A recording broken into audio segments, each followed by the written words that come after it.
So welcome back to you in the audience, and welcome to everyone who has joined us online. I am Karen Anna Eggen. I'm a PhD fellow at the Norwegian Institute for Defense Studies, and I have the pleasure of moderating today's panel, which is titled New Technologies and the Prospects for Reform and Development. We have two excellent academics here to present their research articles today. Jardar Østbø and Janis Kluge. And I will give a more thorough introduction very soon. I would like, however, first to remind you that you can send in questions through Slido. If you've downloaded the application, you can use that, or you can use the web page. I will take questions from the Slido app and from the audience. We're trying to be a bit democratic here, so everyone can ask their questions. Today's first speaker, Jardar Østbø. He is the project manager of Rusecopol. He is also professor and head of the Russian Security and Defense Program at the Norwegian Institute for Defense Studies. He will give us a presentation today called Hybrid Surveillance Capitalism, Sberbank's Model for Russia's Modernization. We look forward to hearing your presentation, Jardar. The floor is yours.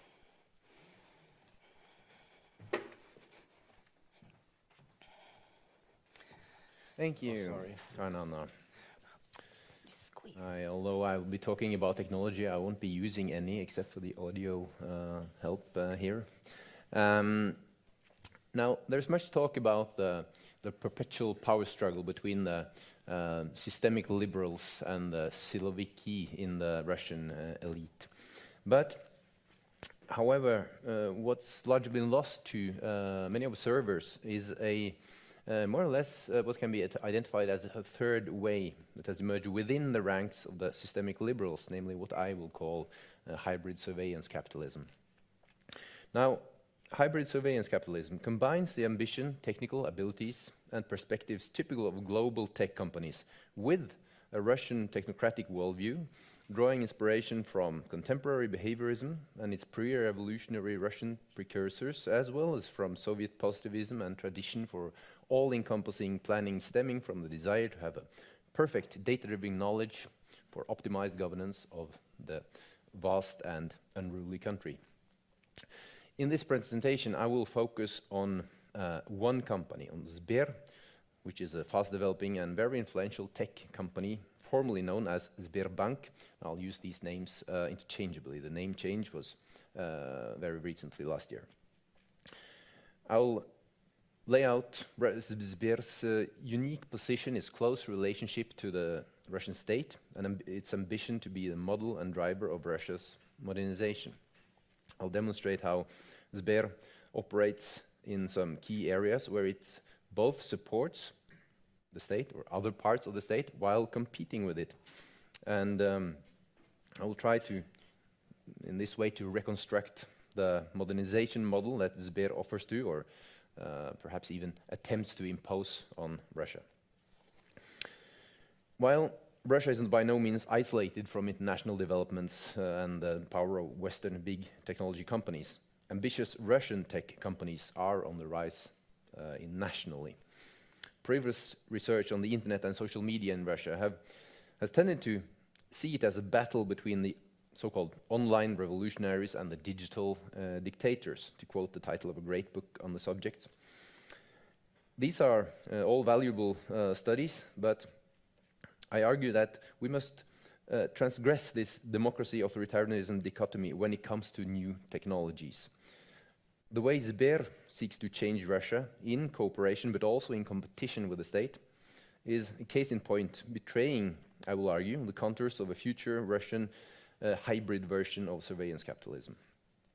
And the one who popularized this term. Shoshana Zuboff defines surveillance capitalism as, quote, a new economic order that claims human experience as free raw material for hidden commercial practices of extraction, prediction, and sales, a parasitic economic logic in which the production of goods and services is subordinated to a new global architecture of behavioral modification, unquote. So this new business model was pioneered by Google, then Facebook and Microsoft in the early 2000s, and consists of commodifying personal behavioral data that consumers produce when using digital products. Market competition has led tech companies to seek ever new possibilities of data extraction from ever new products, that is, online services, social media, games, financial technologies, health apps, smart vehicles, fridges, wearables, voice assistants, you name it, in order to improve their predictions, expanding the range of so-called services which further accelerate data collection, intruding into ever new aspects of the human experience. However, predicting behavior is much less profitable than shaping behavior. Techniques of tuning, so-called nudging, herding, conditioning, all made possible by new technologies, ample data material, and machine learning, are gaining in prominence, as Zuboff describes it. Now, social engineering and the commitment to a perfection of society has always been at the heart of Silicon Valley ideology. Armed with the tools of behavioral modification, surveillance capitalists present a utopia of certainty. And faced with social breakdown, mistrust, security threats such as terrorism, pandemics, and similar, states are also ready to embrace the technological solutions offered. Sber has been inspired by international tech companies, started to pursue a strategy of developing a so-called ecology, an asymmetric business empire. The domestic competition between the tech companies is fierce, but Sber, though a late starter in this race, has a unique position as Russia's biggest bank, and it can also draw on the muscles of the state because it's majority owned by the state, by the Ministry of Finances. It also handles pensions and salaries of most state employees, as well as state housing and communal services charges, and boasts well above 100 million bank clients in Russia alone. It has been rated as Russia's most valuable brand. Imagine, it's more valuable than Gazprom and Rosneft or Lukoil, these giants. It's headed by the dynamic German Gref, a staunch supporter of Putin ever since 1990. He was also the main architect of the second wave of economic reform in post-Soviet Russia, and now also the overseer of Russia's implementation of artificial intelligence, which, as Putin famously said it, the key to ruling the world. All of this gives Sber an advantage compared to the humble beginnings of the main global tech companies. In the US, the state's relations to these companies was initially that of their bosom and shelter, as Zuboff describes it, then their student, and now their envious cousin. The emerging Russian version of surveillance capitalism also differs from China's, where the state is running the show, of course, not as a market project, but as a political one, using this oft criticized but very intriguing and descriptive term hybrid. We can characterize perhaps Russia's model as a hybrid of the Western and the Chinese models, adding uniquely Russian specifics. Gref has stated openly that he regards Sber as a model for Russia to follow, the Russian state to follow. According to his deputy, there's an internal slogan going in the company: when we changed Sberbank, we changed the country. Gref is also a staunch believer that shaping a competitive and efficient management model is the key to everything, quote unquote. Now, this so-called universal business model is based on what I reconstruct as hybrid surveillance capitalism. So now we'll turn to how this is beginning to look in practice. In late 2016, the supervisory board of the company approved Gref's idea to turn the company into a financial ecosystem within 2 years. This strategy had, according to the sources of a newspaper Kommersant, already been presented to Putin. They regarded China's Alibaba group as a model and foresaw that in the future a wide range of services, even state services, could be available from the bank's platform. Speed forward 4 years, Sberbank last year was officially rebranded as a cutting-edge tech company and dropped the bank part of the name. This was announced at a conference, SberConf, imitating other big tech companies' performances, such as those of the legendary Apple CEO Steve Jobs. And it featured Gref casually dressed in a blazer and sneakers, presenting selected new services, even sitting with an animated version of Sberkott, the mascot, cartoon cat in a stylized driverless car. So the ambition has virtually no limit. We can even say that Sber aspires to become Russia's version of Amazon, Netflix, and Tesla all at once. Now, at the time of the rebranding, the expanding ecology already included more than 50 companies through acquisitions, mergers, reshaping, and so on. Sber now offers a panoply of mainly platform-based services, including city transport, legal and administrative support for businesses, food tech, an app store, courier service, home entertainment, a car sales application, mobile operator, cloud services for businesses, researchers, and government entities, and artificial intelligence services, including access to Russia's fastest supercomputer, like Kristofari. Now, crucially, all these services are interlinked with other parts of the ecology, with the seamlessness being the ideal. Now, already mentioned that Sber's major advantage is its status as a bank, because personal financial data is a gold trove in the almost direct sense. Knowledge about how people actually spend their money is the hardest currency of all behavioral data. Now, what distinguishes Sber or Sberbank for most of its foreign counterparts is its dominant position on the Russian savings bank market, and also its close and still competitive relationship with the state. Sber has repeatedly introduced their own financial technology solutions before and in competition with the state, for instance, when it came to the QR code payment, when in the end the President Putin himself had to intervene to resolve the conflict and bring Sber into line. Referring to their clients' need for secure identification, Sberbank has been aggressively collecting biometric data, also sometimes threatening that it would be unable to serve the clients if they wouldn't surrender their voice sample and their image. So here also it has rushed ahead of the state. In a scheme for cashless payment for lunches at hundreds of schools, it has even started collecting children's biometric data, their palm scans, in direct breach of federal law, according to legal analysts. And speaking of schools, Sberbank also donates millions of rubles to education. It has launched Sberklass, in addition, an online platform for primary education that's operational in 65 Russian regions, last time I checked. Needless to say, it's seamlessly integrated with other Sber commercial services. German Gref has stated that education must be a, quote, factory where a competitive human being is created, unquote. So very colored by his business perspective, right? He believes that modern education must be personalized, given the limited resources at hand, obviously, is possible only with the help of advanced technology.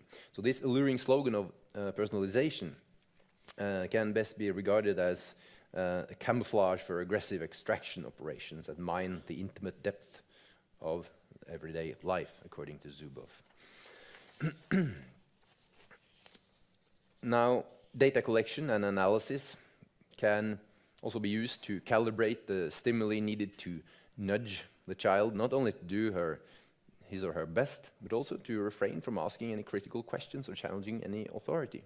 This, of course, also very much in the interest of an authoritarian or even increasingly authoritarian state as Russia.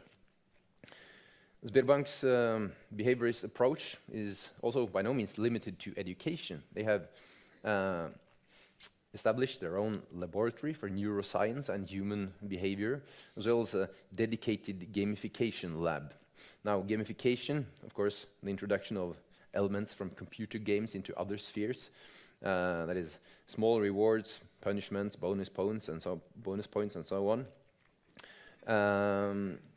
And Gref is a proponent of introducing this to school. He has stated that the schools should, quote-unquote, captivate children with game-like content. Sber has also introduced gaming elements in other places, for instance, in its loyalty program for clients or its reward system for their managers.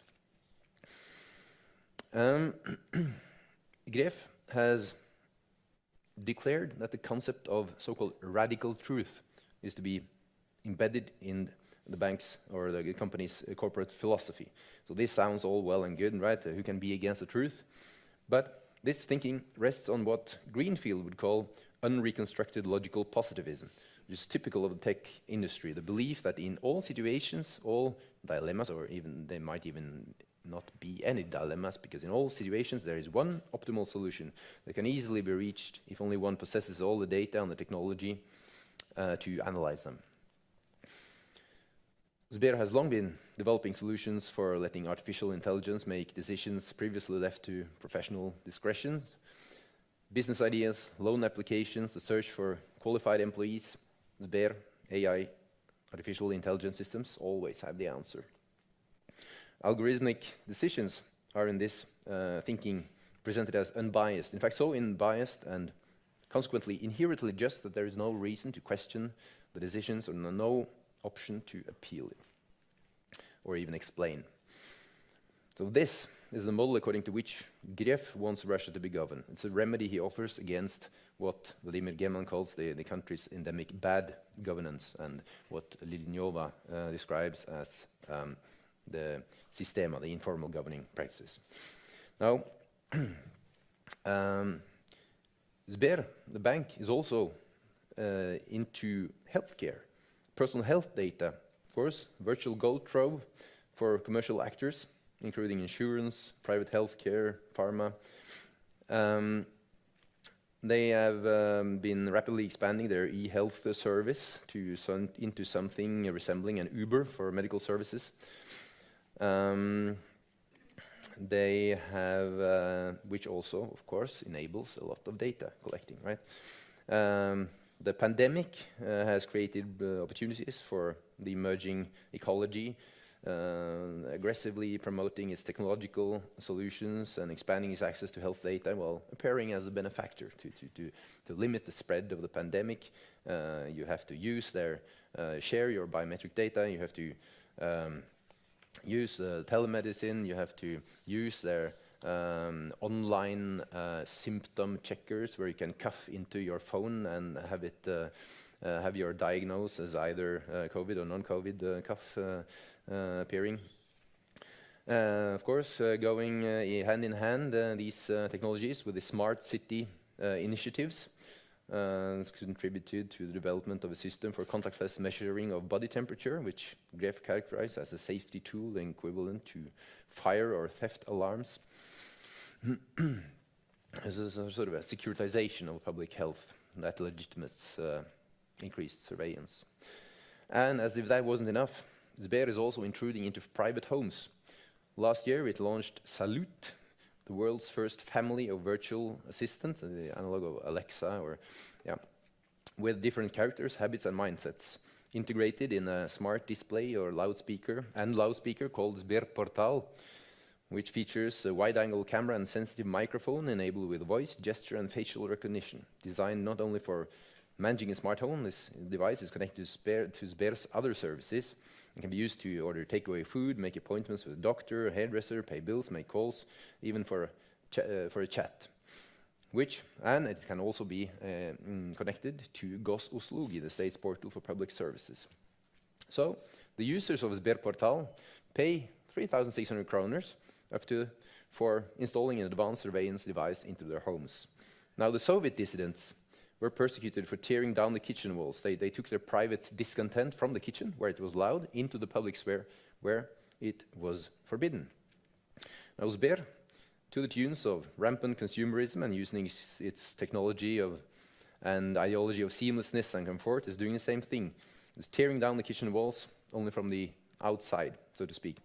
It does so using the expertise of the world-leading speech technology center, known in the US as SpeechPro, which descends directly from the Soviet KGB-run special prison at Marfino, whose most famous former inmate is, or was, by the irony of fate, Alexander Solzhenitsyn. So, to conclude, in all of these, all of the examples I have focused on in this article, the state and Sber interact in different ways, with the state still having the last say. However, Sber's surveillance power is constantly expanding and is finding its way into new pockets. So, in this sense, you could use the term of Zygmunt Bauman and David Leon, calling it a sort of a liquid surveillance. There's no solid boundary. Suddenly, it becomes so indispensable that there's no way back. Now, virtually all of the developments I have discussed in these presentations have long been part of politics and society in the West or China. But at least there is growing critical literature, which, as far as I can see, has been absent in Russia. In the meantime, Sber and other tech companies are shaping Russia's political and economic future, or at least trying to do so. And if we, in the good Russian tradition,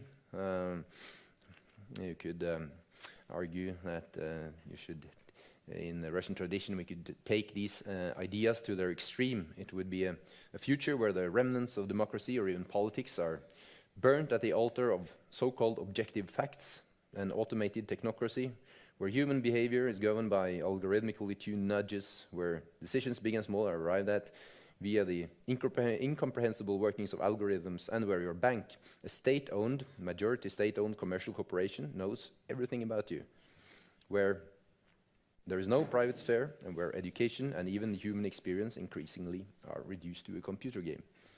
So, to borrow German Gref's own words from the foreword of one of his favorite books by a business executive and a hedge fund manager. His name is Ray Dalio. You should always ask the question. Whatever you do, you should always ask yourself the question, is this what you want? So thank you.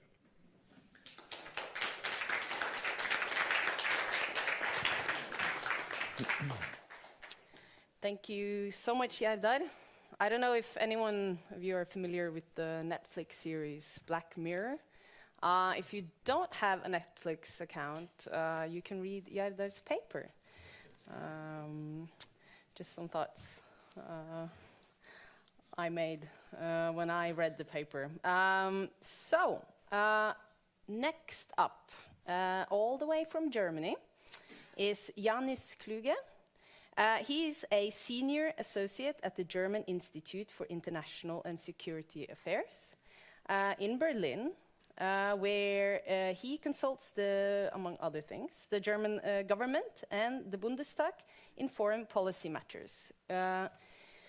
He will today speak about his contribution, which is titled "The Future Has to Wait: 5G in Russia and the Lack of Elite Consensus."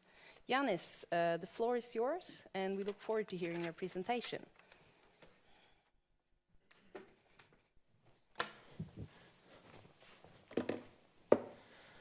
All right, thank you very much. If we can turn on the screen, that would be great. First, maybe as an introduction, I mean, for those who are switched in online, what you don't know is that during the first panel, we have spoken a lot about a certain concept, the concept of the limited access order. And we had the presentation by Andrei Yakovlev about it. We had also Gaia Flicke who spoke about it and applied this concept to Russia. And this is also something that I'm trying to do. With the limited access order as a concept, which is, if you read about it first, if you hear about it first, it really, you really, in the first instance say, yeah, this is Russia. So it fits very well. But then it has a problem, which Andrei already described this morning. It's very underdefined. So you speak about elites and coalitions and their agreements among each other, but it's very difficult to say who are these elites? What kind of agreements are we talking about? And what does it all mean in practice if you look, I don't know, at certain sectors of the economy? And this is what I am trying to do with this study. I really want to zoom into one specific sector. And basically it's a case study similar to what Jardar just did.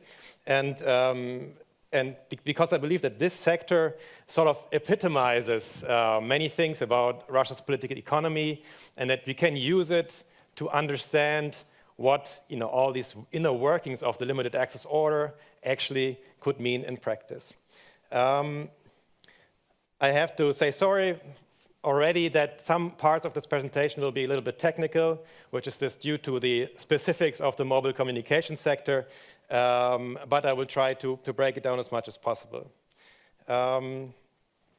So I will start by setting the scene. The mobile communication sector in Russia, it is of course situated as part of the information and communications technology sector, ICT sector, and for Russia it's a very, very special sector of the economy, because while the whole economy is actually stagnating, and this is a huge problem, especially in the long run for the Russian regime, the information technology sector is actually growing rather fast. So it's growing 3 times more quickly than the rest of the economy.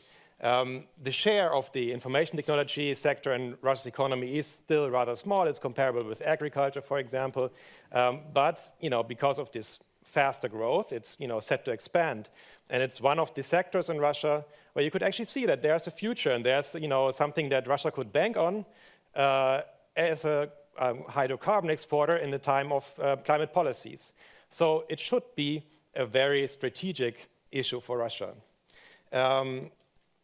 This success of this IT sector is very closely and intimately connected to the adoption of mobile internet and the use of the smartphone in Russia.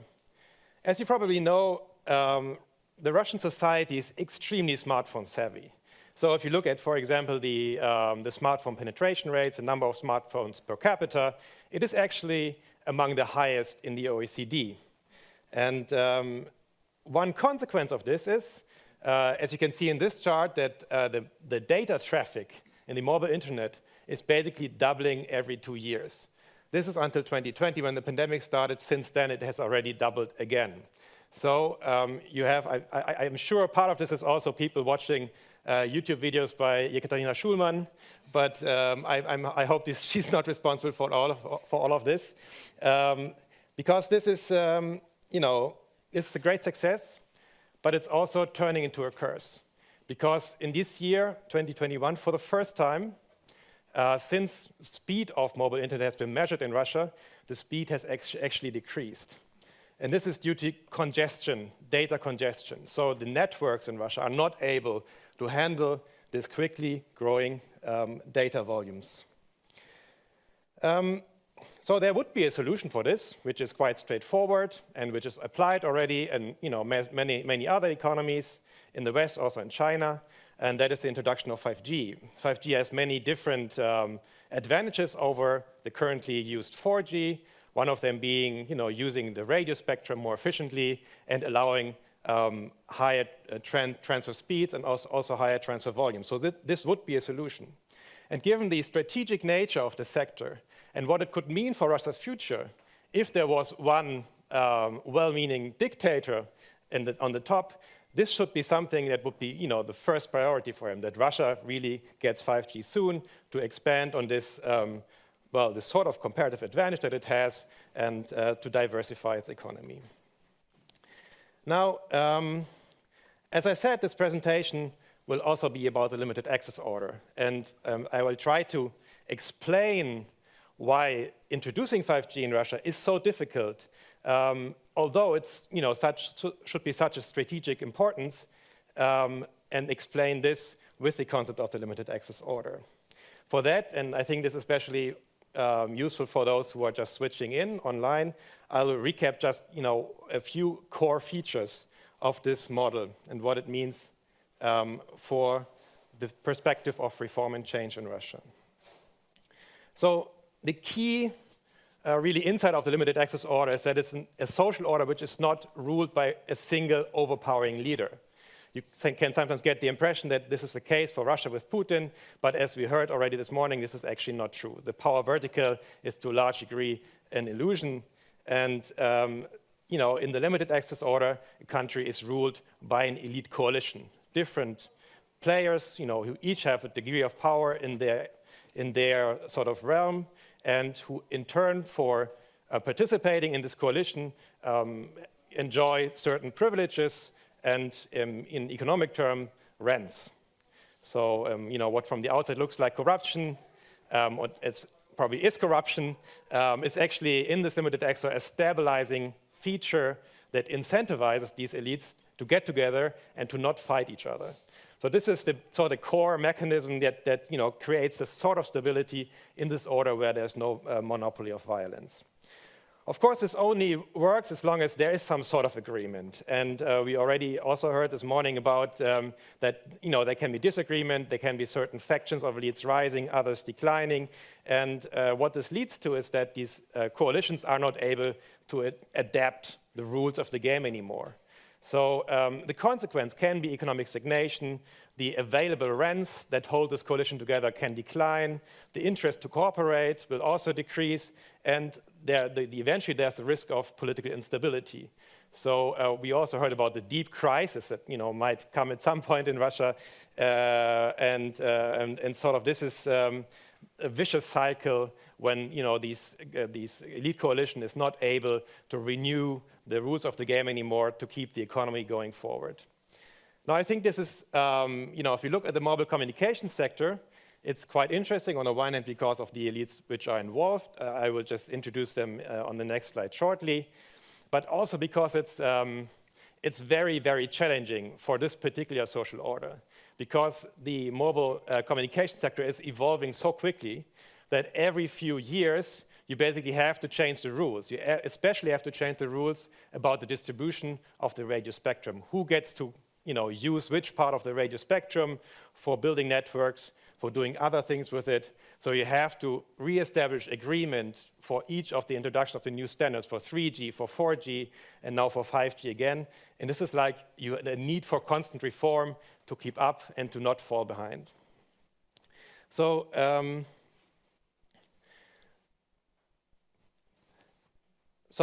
I will first now introduce the different players who are involved in the Russian mobile communications business, and then quickly characterize the sort of problems that there are, and that that at this point are hurdles, obstacles in the way of the introduction of 5G.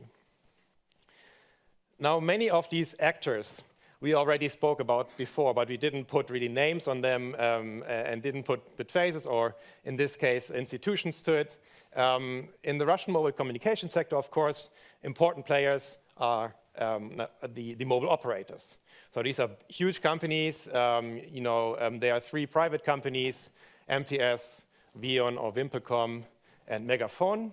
It's important as a background that each of these companies is controlled by a very influential, you would used to call them oligarch or entrepreneur, Vladimir Yevtushenkov in the case of MTS, Mikhail Friedman in the case of VEON, and Alisher Usmanov in the case of Megaphone. So, and this is no coincidence, they're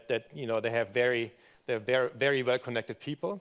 Tele2 used to be a Swedish sort of new entrant in the market, but it was taken over by Rostelecom, a state company, which is only using the brand right now. So, at the moment, we have these three businesses owned by Russian oligarchs and one state company, which form the big four, the mobile operators. Their interest in the market is really to, they are really competing with each other on in market terms, and this has led to a very good, actually, communication infrastructure in Russia and has been a basis for this success of the IT sector. And they cooperate, also in their lobby groups to get push some common interests through, but they also have their particular interests and compete with each other. Now, another corporation, which is a state corporation, so it's owned by itself, but it belongs to the state, and is led by Sergei Chemezov, also, a very old friend of Putin's from the days in Dresden in the KGB. Rostec is an arms and technology conglomerate, and it is very much looking into the mobile communications market because it wants to sell radio electronic equipment. It has a problem that the armament programs are decreasing in size in Russia over the last year, so it needs to diversify into different industries, and it's looking to do that by selling radio electronic equipment, for example, for the construction of 5G networks. Then there's what we heard about today already is the federal bureaucracy, in this case Minцifre, Russia's communications ministry, which is in charge of introducing 5G, in charge of drafting these plans and taking care that the plans are fulfilled. So they have to sort of get all these other actors to cooperate and find solutions if there's a stalemate. But it's not very powerful. It's more like a moderator, not a very powerful actor in this mix. And finally, there are the Siloviki, who we also heard about today, already represented in this case by the Defense Ministry and the FSO, the Federal Protection Service, one of Russia's security services. So they also have an interest in the sector because they use part of the radio spectrum. These are, it's not the full list of actors who are affected by changes regarding the radio spectrum. There's also federal television, for example. But this limited radio spectrum is just a very valuable resource, which is as I said, it's very limited. And they also need it, of course, to operate their satellites for communication system and so on. So these are the key players who are involved in negotiations about 5G. Now, turning to the three problems that there are at the moment. The first one is about frequency allocation. And here, I would start by saying technically 5G is a very flexible standard. You can use it basically on every frequency that you like. But there are some parts of the radio spectrum which are more interesting for it commercially and also just by the physical aspects of the radio spectrum. And I will focus especially on the one in the middle here. What you see is the radio spectrum from the left, the low frequencies, to the right, the high frequencies. And then you see different countries and where they plan to or already rolling out 5G.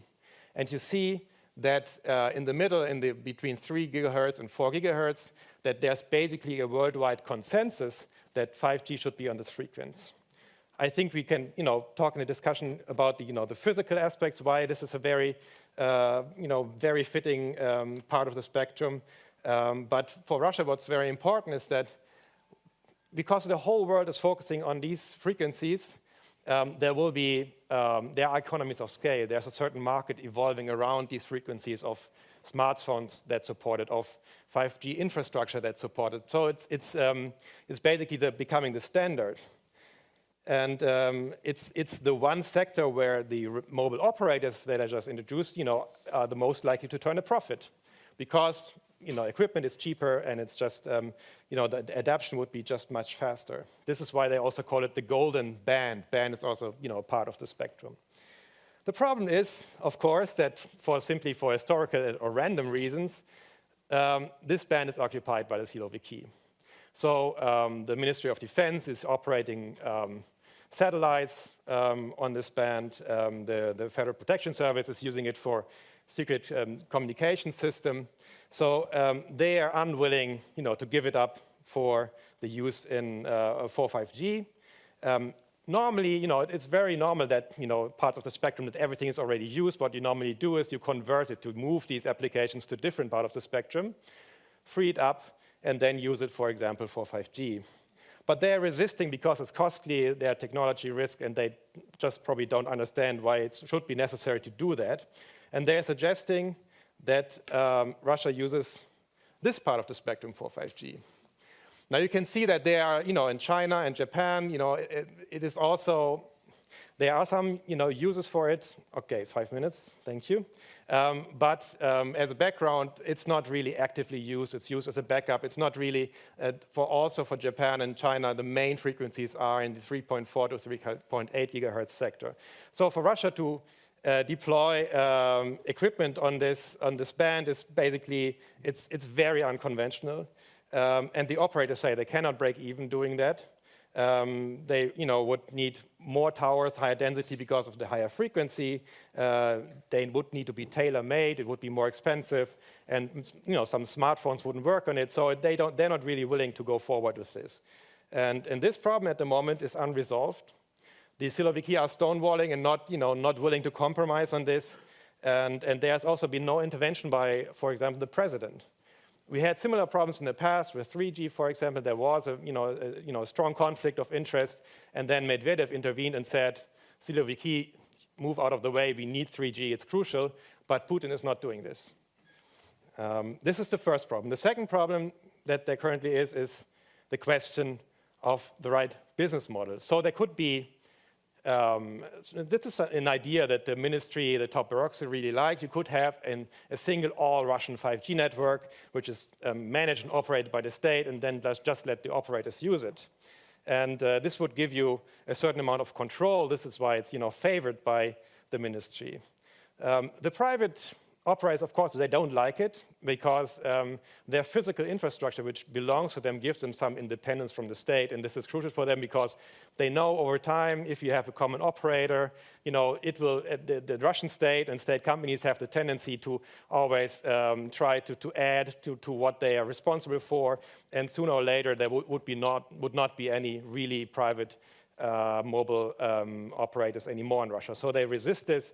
In this case, it's not the biggest of these three problems for 5G because this is mainly pushed by the Minsifre, the communication ministry, and this is not a very powerful actor. And the operators, they have tools and they have resisted this for many years, and I think they'll probably be able to resist in the future. Which brings me to the third problem, which is a bit of a bigger problem, and this is that there are always stricter rules for input substitution. Right now, it's the case that the big four operators, they like to use equipment from all the leading world-leading manufacturers, Huawei, Ericsson, Nokia. So each of the operators uses all three of those for sourcing. It makes a lot of sense from a business perspective, not dependent on one single supplier. But of course, in the times of sanctions and in times of economic sovereignty as a goal, this is a problem, and it can be framed as a problem very successfully by lobbyists who try to get subsidies for developing something Russian-made. And this is the case for Rostec. Rostec is also involved in making the strategies for 5G because it has the special status as a state corporation, and it has managed to introduce some rather strict rules for the use of Russian-made equipment that Rostec wants to produce. Unfortunately, nobody in the mobile communications business believes that Rostec will actually be able to do it. It's basically impossible because the reason there are only 3 suppliers in the world is that you need to invest so much in research and development over so many years to accumulate the experience to build cutting-edge material that Rostec for the small Russian market will never be able to catch up. But as I said, at the moment, the rules which are imposed on those who want to use radio frequencies in Russia are quite strict. So they would have to use it. And right now, the situation is that the Russian operators are basically waiting until 2024, when Rostec is supposed to introduce its 5G equipment, which they won't believe is happening, but they cannot do anything about it. And then they hope that they will be able to use the foreign equipment after all. What does this lead to? Concluding, I will give first an outlook on what this means for 5G in Russia, and then maybe how to maybe reconnect it to the discussions we had before, and sort of also the political changes in Russia. So you see that there are certainly, at the moment, these elites are stuck in disagreement, but they cannot move forward without an agreement. So the operators will not build a network on these frequencies. The Siloviki will not give the operators the frequencies they want. And in the end, This leads to delay, incomplete rollout of 5G, and Russia basically losing this one maybe bright spot of its economy because just the infrastructure will be worsening over the next years. Of course, I mean, we can think about how this fits in with the political developments that we also spoke about in the first panel already. International confrontation, sanctions, just creating the ambition to be technologically independent, which is simply incompatible with being a technology leader in today's world for a small economy like Russia's. We have the eroding domestic political stability, which makes Siloviki so much more important and leads to more also budget means given to them, leads to a bigger role of them in the political landscape, and making them more uncompromising. They don't see why they should let go of the frequencies for, as Andre called them today, the limited influence player, the mobile operators. And finally, the lack of the common vision. I mean, what was done during the Medvedev era is that Medvedev had this. He basically, I mean, much fun was made of it afterwards, but he had this modernization plan. And this was sort of the common vision during this era, which also allowed him to intervene during the introduction of 3G and say, we have to get this is crucial, and which sort of brought the elites back in line and allowed Russia to move forward with regards to mobile communications. And this is lacking today. So in the long run, of course, we are not talking only about the mobile communications sector. This is a problem which goes on in many different sectors at the same time. And what this is going to lead to, or what is very likely to lead to, is just economic stagnation, more, further shrinking of resources and available rents, and in the end, as the willingness to cooperate between these elites further declines, there's also the risk of political instability. Thank you very much.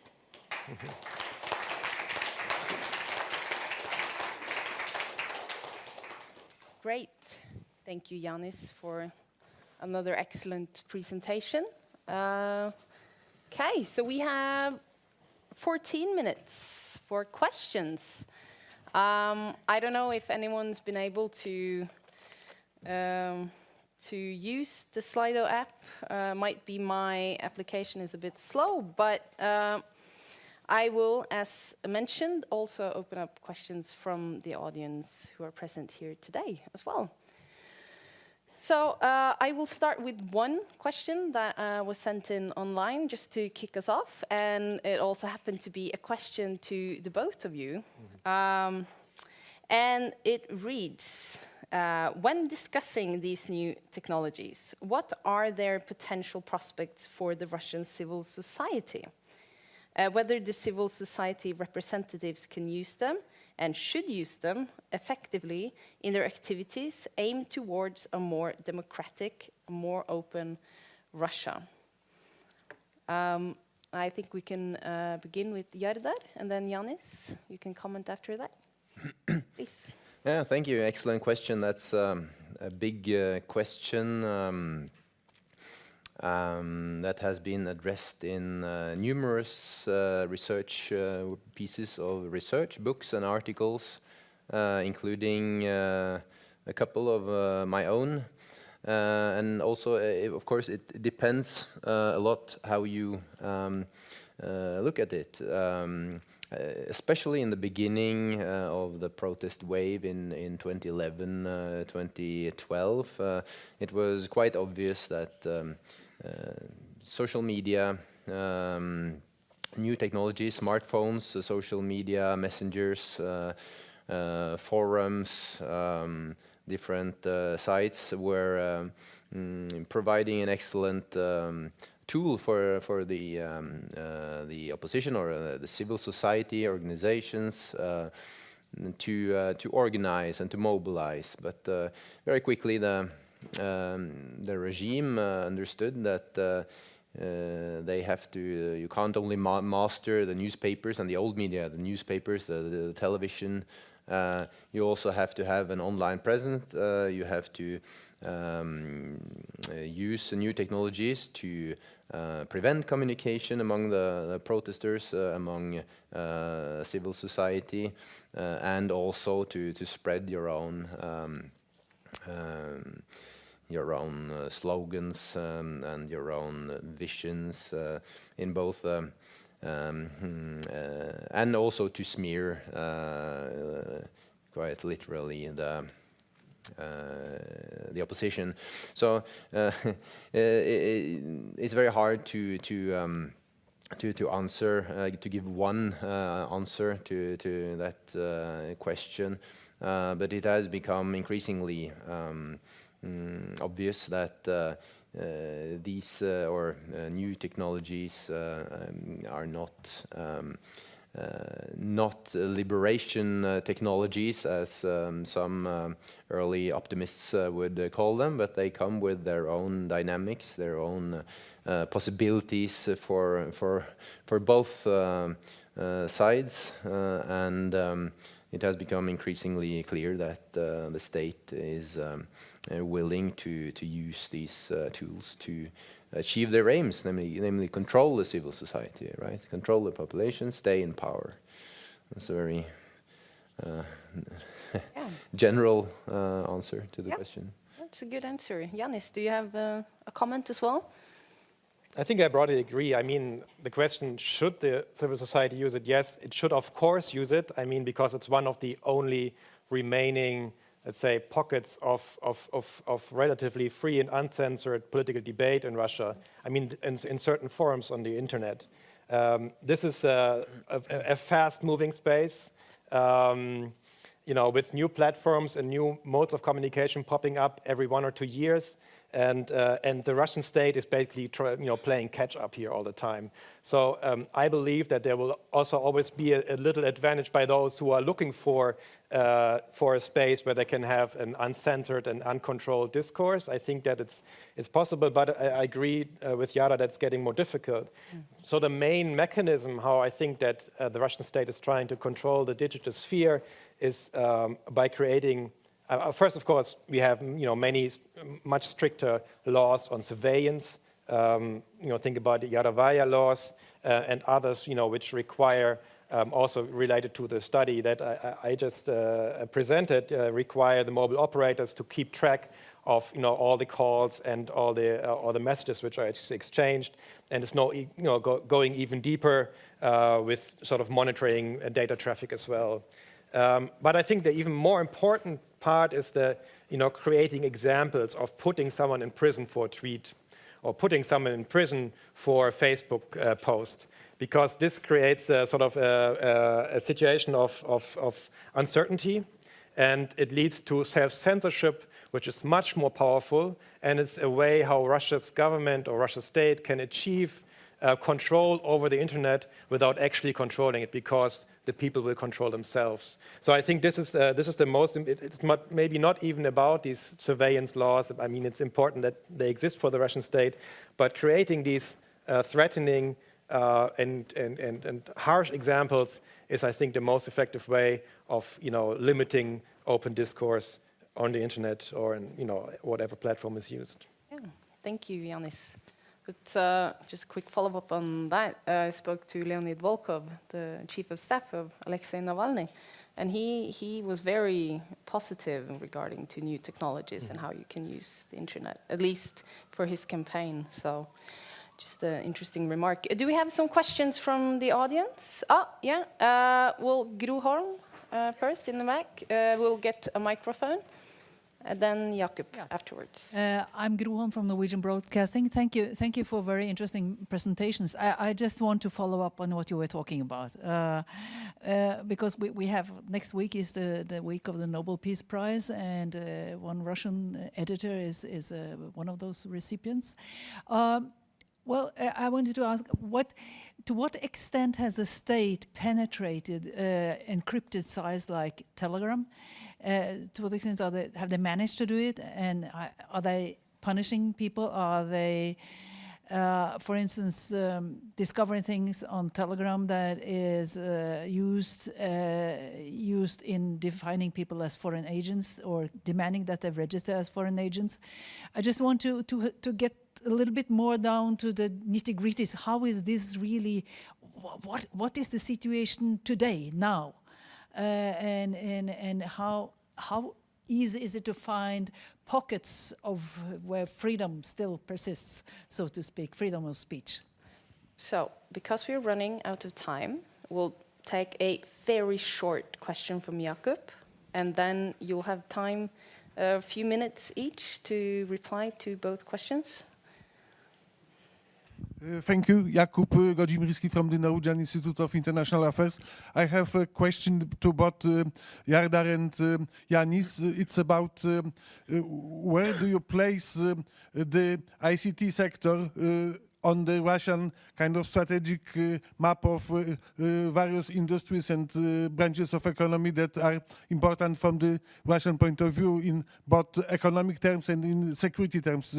In 2007, a Finnish colleague, Kari Luhto, published an article, published a text on the strategic importance of various sectors of Russian economy, and it was obvious that the oil and gas sector was very high on the agenda, both in economic and security terms, and ICT was mentioned as something in between. So to what extent Russian policy towards the ICT sector is driven by the importance of the sector in the kind of purely strategic terms? And the second very short question is about to what extent Russian authorities are working about on cutting the international internet from Russia and establishing a sort of national internet, the Rusnet saga in other words. Okay. Janis, do you want to start this time? Okay, so I think at the moment for censorship and for what kind of conversations are observed, surveyed, I think that right now the publicly available information like Twitter, like Facebook, is enough for Siloviki or for these agencies who want to punish someone to find something to punish them, because it doesn't have to be very significant information. It's enough if you repost some call for a protest to get a prison term. If the circumstances are in a certain way that you're supposed to get this. So it's not the problem to find a message which is publicly available from a person to put that to prosecute the person. Regarding Telegram, I think that this is more it needs more sophisticated and it needs more sophisticated surveillance mechanisms. I'm pretty certain that, but this is something that Mark would know more about, that the security services are able to observe what is going on there, but they would not use it for a meaningless, let's say, prosecution of just somebody for 2 years, but maybe for 2 years in prison. But I believe that it's possible, but it's maybe a bit of a different significance when it is used, and it would not be openly used in a way that you can maybe use a tweet, because then you also disclose what you're able to read. So with regards to the strategic importance of the ICT sector, here you have sort of a contrast between what we have in the rhetoric from the Russian leadership and what we see in cases like the one I just presented. So in the rhetoric, for example, Putin says, the country that manages artificial intelligence will rule the world, and all the others will perish. So it's very, it seems to be a strategic sector, very important sector. But if you look at the policies, it's mainly treated as a liability, as a threat. It's not. I don't see. I don't see anything demonstrating a real priority for investing in this area from the Russian state. For example, there's very little investment in artificial intelligence from the Russian budget. So you see that the policies are actually more in investing into controlling this thing than turning it into an opportunity. Just as a side remark, Putin claims to not use a smartphone himself at the moment, which is also a bit in the contrast to what he says in the speeches, which he probably doesn't write himself. So, what you look at is the actions and the priorities are treating this as a threat and not as an opportunity. Regarding the international, the connection to the international the World Wide Web. Russia has been working on this, but it's very difficult for Russia to disconnect. It cannot just go the Chinese way because there are too many points at which the Russian internet is connected with the outside world. It just grew into, in the 1990s, when Russia was integrating everywhere, and now you have the structure, you have path dependency, and you can just not revert it all back to a situation where you have like one central node that you can turn on and turn off. So at the moment, an experiment to turn off or to isolate the Russian internet would most likely lead to a disaster also for the Russian economy, where many firms, also state companies, very much use Western internet services to keep their business running. So I think this is maybe at some point in the future they're working towards this, but it's technologically extremely difficult and risky. Thank you. Jardar? Yeah, excellent answers by Janis here. I agree very much with all they said. And as for the Telegram service, of course, the creator of Telegram famously posted a picture of some old-fashioned keys and telling the FSB that here are the keys you asked for, right? They asked for the encryption keys, but he gave them a picture of old-fashioned keys. But yeah, it's. I think the regime has understood, of course, the importance of Telegram, and they are using it to spread information. And it would be naive to think that they are not able to survey and to have an overview of many things that are going on, many exchanges that are going on Telegram.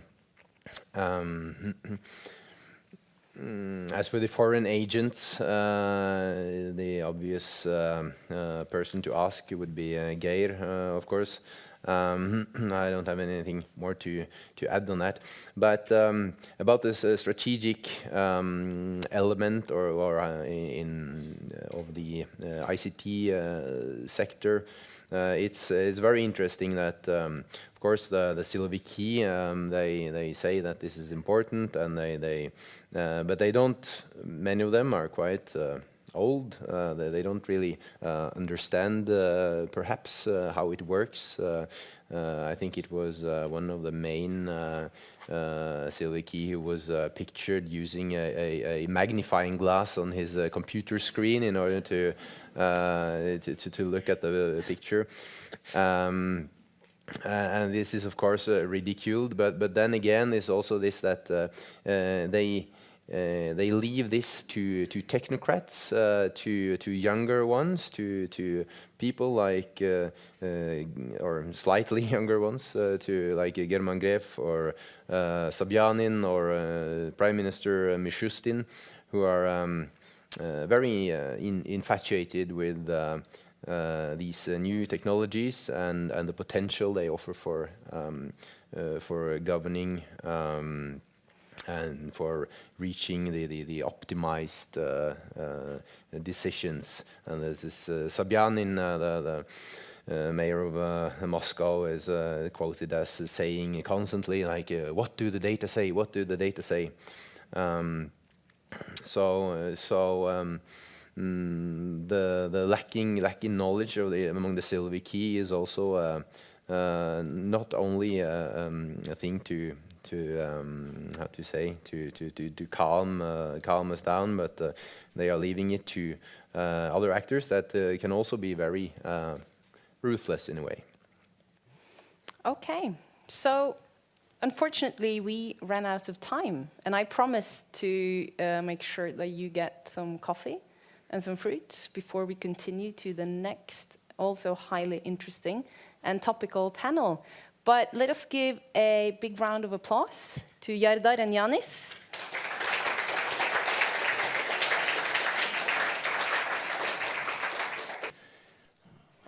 To today's third and final panel.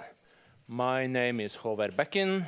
I'm also with IFS. I'll be hosting this third session titled Politicized Business and monetization of politics, which is, of course, at the heart of the Rus Ecopol project. I think I'll just present you in turn when it's your time to speak, in the order of the program. So first up is our very own Ingerid Opdahl, Norwegian Institute for Defense Studies, well known to many of you, I believe. The title of her presentation is Multipolarity as Practice, Economic Relations and Perceptions of World Order in Russia's Second Return to Africa. So I'm looking very much forward to this. I just want to say that since Richard is not coming, you'll have 20, perhaps even 25 minutes at your disposal if you want. It's okay to be shorter as well, though. I'll give you just a little notice when you hit 20, okay?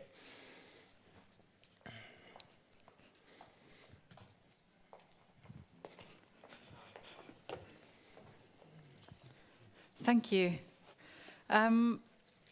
Yes, that's risky business, Håvard, giving us extra minutes. But yeah, multipolarity as practice, economic relations and perceptions of world order in Russia's second return to Africa.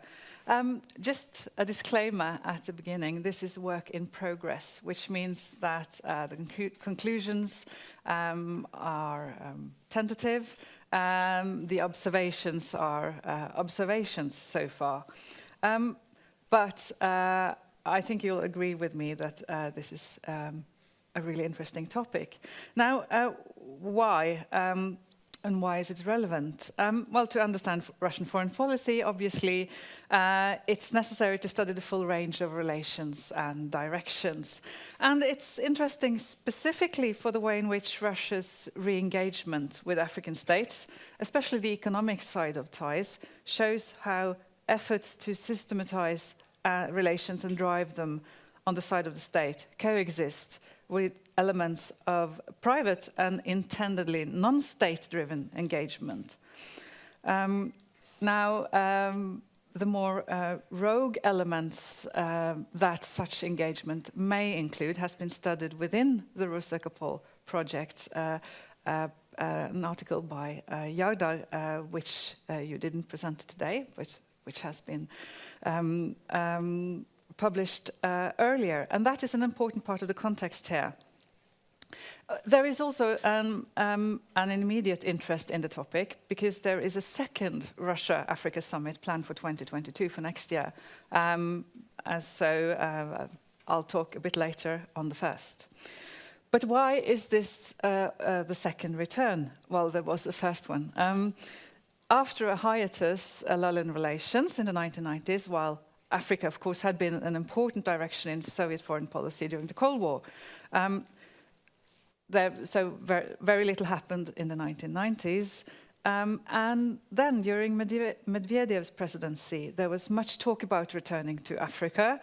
And the efforts fizzled out, at least the political ones, following the financial crisis. So that is why it is the second, but it's even more complex than that, and I'll come back to that.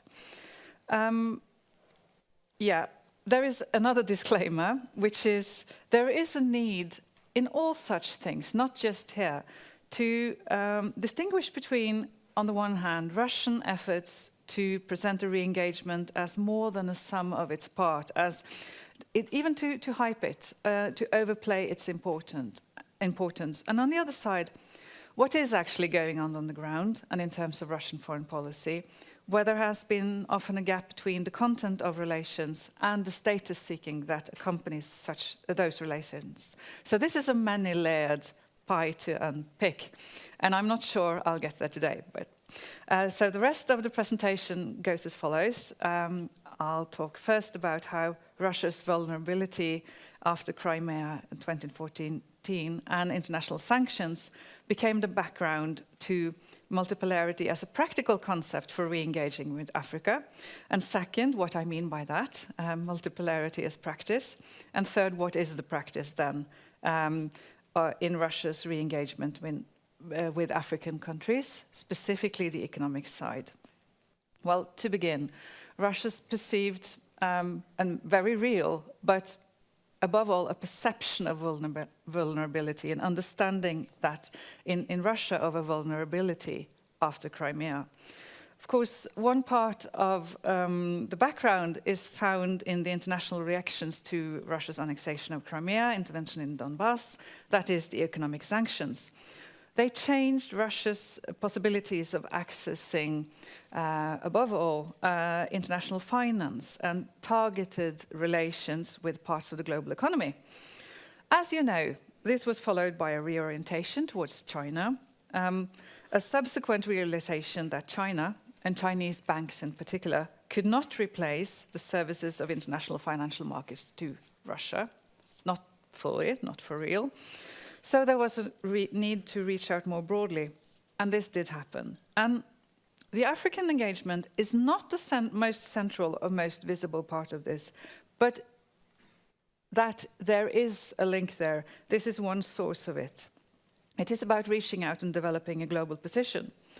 In the broader scheme of things, this is also about the international order as seen from Russia, a great power-based world order, as you know, which has been perceived or is perceived as ever-increasing competition among the great powers. So the African engagement is clearly about a competition with the West, with Europe, as well as the US.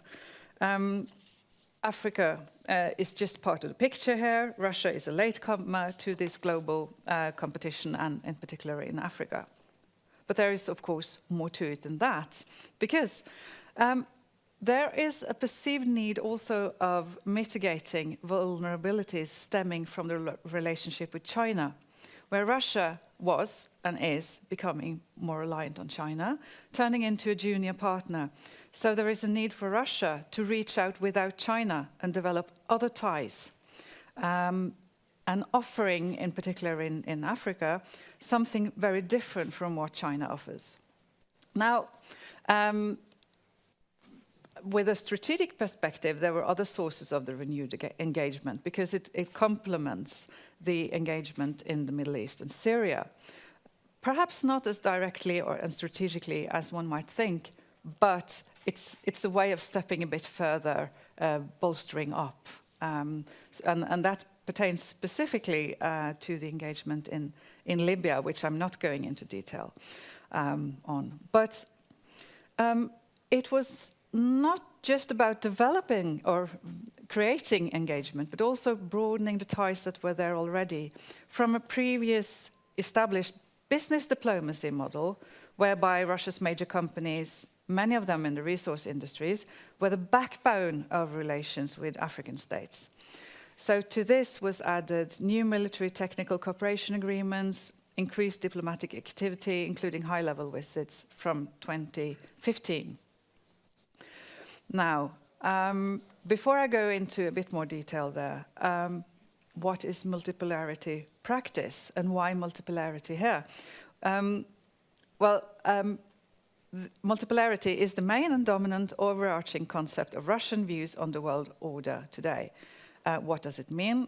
Well, it's a very flexible concept, but it is above all opposition to unipolarity and opposition to a world order dominated by the United States. Not necessarily a direct challenge, but a different approach to an explicitly different practice than going along with a unipolar world order as seen from Moscow. So multipolarity is closely related to ideas about great power competition, a world consisting of spheres of influence, that there are multiple poles in the world order, and this is inherently more stable than a unipolar world order. It has become more prominent in Russian official statements on the world order over the last decade and a half. For example, very visibly in Putin's speech at the Russia-Africa summit in Sochi in October 2019, when he referred to African states as important supports of a multipolar world order. A variety of scholars have studied the Russian debate on the world order, and they find different strands of multipolarity thinking, but I'm interested in multipolarity as an umbrella for engagement with the world, a sort of a flexible slogan of the engagement, something you can throw out there and unite around, at least in the imagination. There is a certain ambiguity. Is this something more like a brand or a signal? Well, in the relations with the majority of African states with a recent colonial past, this is a good signal to send. It affirms a shared identity of being non-Western. For example, references to African solutions to African problems, opposition to protectionism and discrimination, which is, in essence, a reference to economic sanctions, and many African countries know them, either from historical examples or from the present day. And of course, this is very real for Russia. So this evokes images that are, to some extent, shared and understood. It is about having something in common. But of course, there are some interesting, problematic conceptual issues, not least for most states, the idea of being objects in a sphere of influence. Even if, in the case of Russia, trying to extend or project some influence onto the African continent, it is a very extended, a very notional concept. But in the longer term, this can, of course, limit the attractiveness of Russia's ideas of multipolarity to African elites, to elites that interact with Western powers through a post-colonial lens. Multipolarity might sound attractive, but it could also turn into a rather backward-looking concept. And this is further emphasized by one important component of Russia's engagement, which is that it, to a considerable extent, has drawn on the remaining ties with African elites from the Cold War period. So that is in itself very backward-looking. And among the most prominent examples are the former presidents Dos Santos in Angola and Jacob Zuma in South Africa.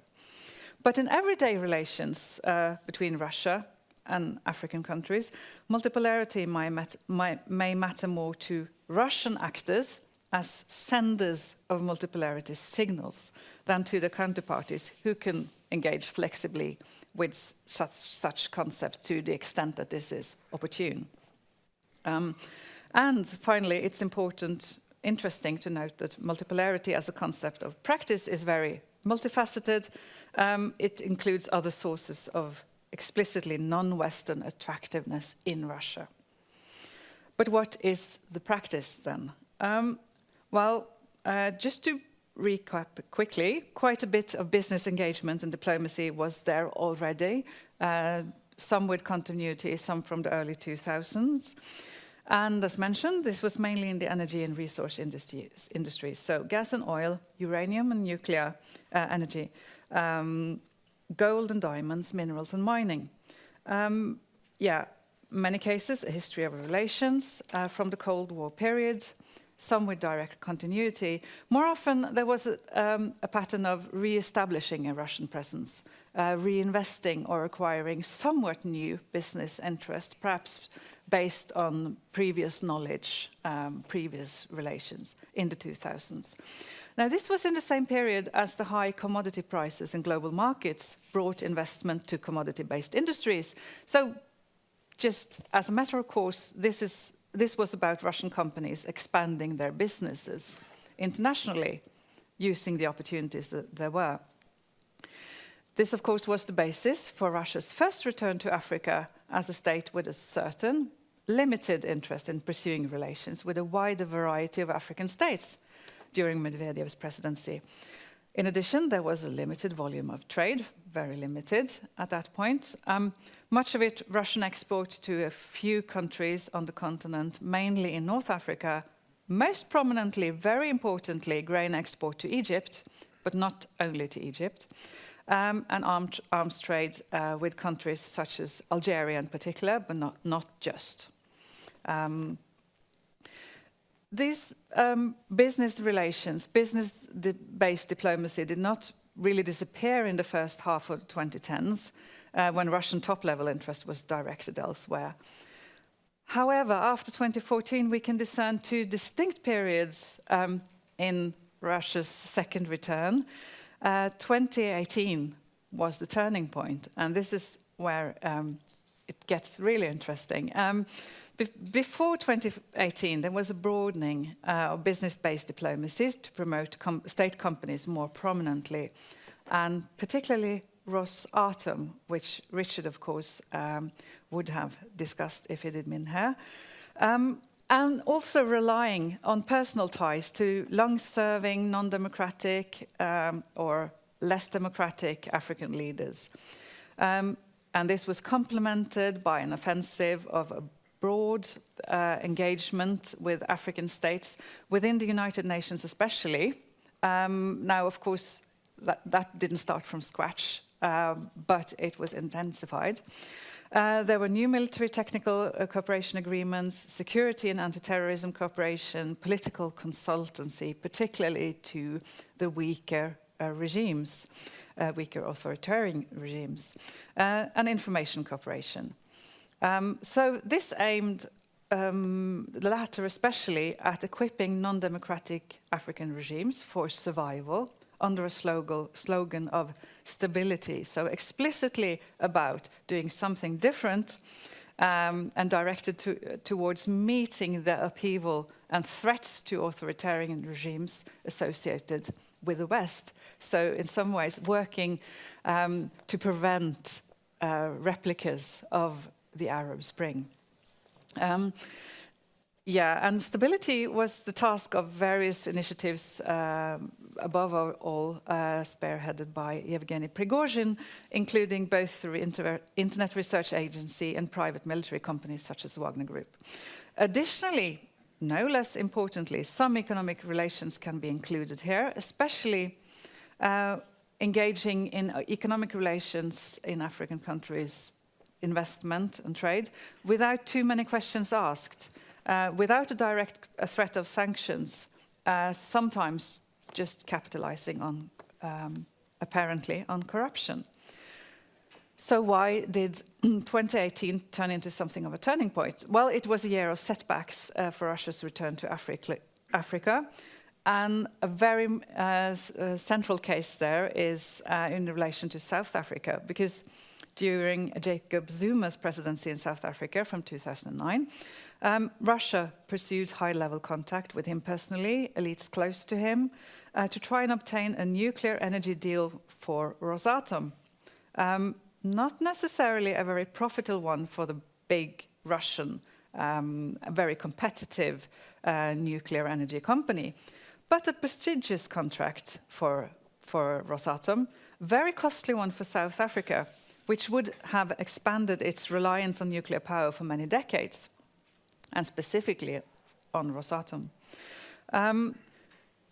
So relations with South Africa were also used to try and maximize Russia's power position in Africa, generally, not very successfully. But the nuclear energy deal was preliminarily agreed and overturned as being unconstitutional, and Zuma's presidency, which ended in February 2018, came under investigation for corruption and state capture, with the ongoing investigation by the Zondo Commission. So this was a turning point, or it led to a turning point. The turn that followed in Russian policy was towards a broader engagement, at least 3 levels, and it was all headed, very interestingly, by a drive to find a strategy or develop a strategy for Russia's African engagement, because it hadn't been there before.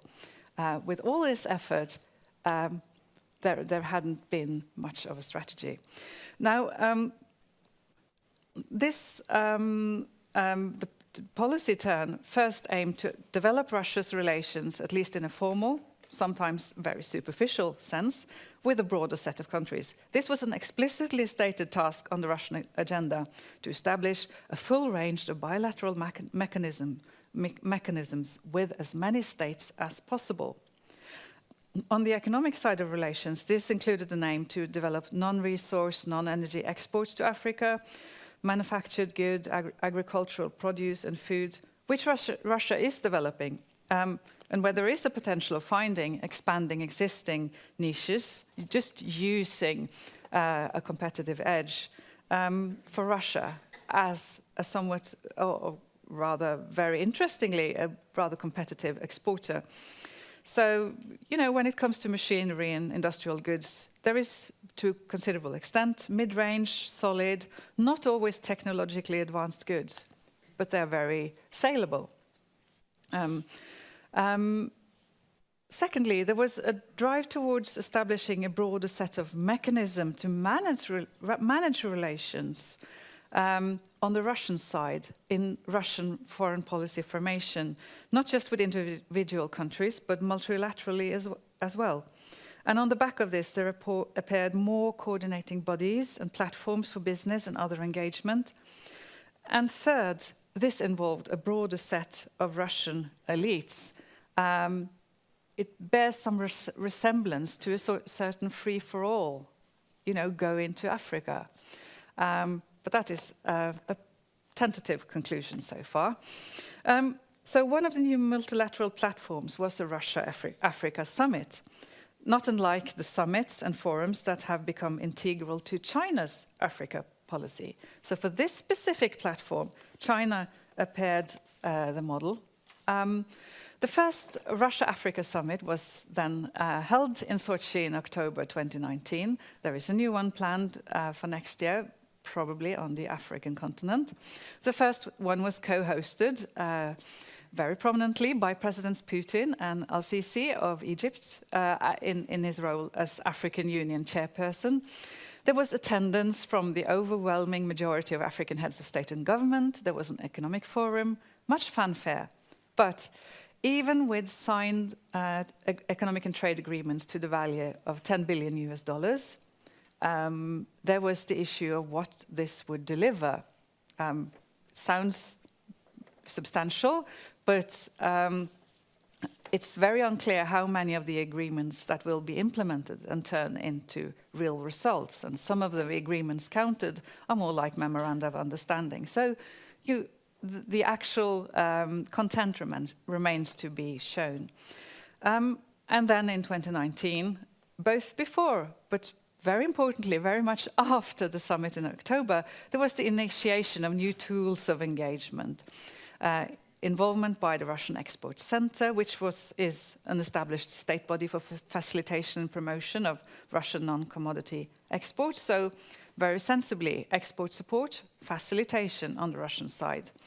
The Export Center holds shares in the Africa Export-Import Bank, Afrexim Bank. Now, of course, although there has been a substantial growth in trade between Russia and African countries, it still stood in 2019 at about 2% of Russia's total foreign trade. And it's still dominated by trade with North African countries. South Africa is the only trade partner south of Sahara in the top 5. So export support is a natural priority, but the growth that might come is still from a really, well, not a substantial level. But there was a proliferation of initiatives and platforms and drawing think tanks and established bodies also into this. And some of the new ones were the Association for Economic Cooperation with African Countries, the Africa Business Initiative, and something called AfroCom. Now, the first mentioned was established after the summit in 2020 under the auspices of the Russian Ministry for Foreign Affairs. So if we are to take, judging by what you said earlier today, Mark, on nobody else wanting it, I think that might actually be something to look into there. But it also indicated that the approach was becoming more systematic and with a greater emphasis on coordination, which hadn't been there before. But of course, inside Russia, this involved a range of different interest groups, elite groups that became involved. Very interestingly, at a summit in Sochi, this also, another measure included the establishment of a memorandum of understanding between the Eurasian Economic Union and the African Union. So in line with this, the Eurasian Economic Commission was made a partner for Russian strategy on the African continent. The outcome of this remains to be seen, but it is very well integrated with the ideas of and practices of multipolarity. This is a case of relations between blocs where the Eurasian Economic Union would be placed in a role, you know, Eurasian Economic Union with Kazakhstan and Belarus and Kyrgyzstan and Armenia. The Union is then placed in a role of being Russia's sphere of influence, trying to advance Russia's influence further afield into a continent where there is competition among the great powers. So this looks like, to sum up, finally, a systematic approach, but at very low cost and with more status seeking than the actual deliverables for the other side, for the recipients of this policy. If anything, the economic effort is tuned towards delivering for Russia, for Russian export. Again, of course, there is a danger of overstating the systematic side to this. So just to wrap up very quickly, in terms of Russian foreign policy, it is very much about status seeking and positioning as a global power, ideationally, politically, as a promoter and a source of a multipolar world order. This also affects the domestic side to Russia's foreign policy. It is a key to involving more groups in the elite in different parts of a foreign policy project. Not because this is the most important direction in Russian foreign policy, because it isn't, neither in terms of policy documents or actors or real foreign economic relations, but it is an outlet for the elite to engage in foreign policy in a direction where it promotes Russian interest without endangering regime stability at home. We can leave the sort of the state-business relations to discussion. That's probably more useful. But engaging with Africa becomes different things to different groups in the elite. And some groups then seem to provide ideas, some provide the economic ties, and then it's a question of if it is possible to bring it all together at a strategic level, which remains to be seen. So on that note, thank you, and looking forward to the next presentation.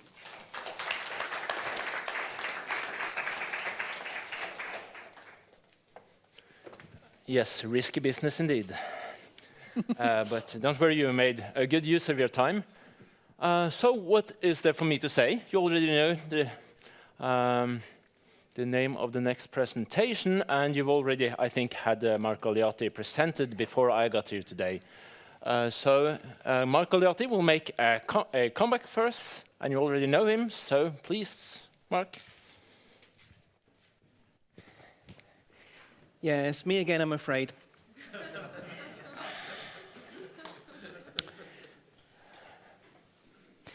Machiavelli once wrote that gold will not always get you good soldiers, but good soldiers will always get you gold. In other words, you can spend money, but that doesn't necessarily guarantee that you will have proper security. But on the other hand, if you have the instruments of security that actually work well, you can find ways of converting those into profit. Now, okay, he was writing in the era of the Italian Renaissance, and today's modern world is totally different, isn't it? Well, no, not really. And particularly this comes to an issue about, once again, definitions. Is Russia a police state? Yes and no. Not least because much of what looks like policing in Russia actually is not about policing at all. It's instead about performing a whole variety of other functions for individual and personal gain. And a final little definition before I embark. I mean, what is the real currency in Russia? Is it the ruble?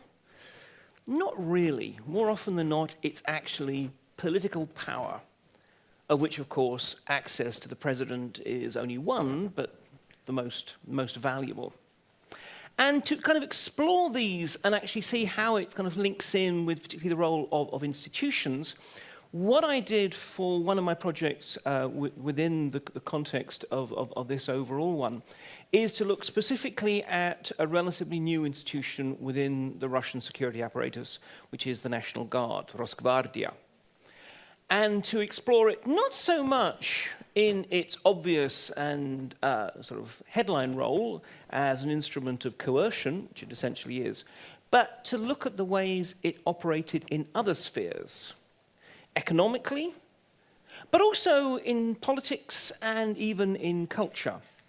And so I'm going to focus on that, but then use that to talk a bit more broadly about how other elements of the Russian security architecture also operate in this whole variety of different ways, even while their formal role tends to be obviously focused on coercion or national security.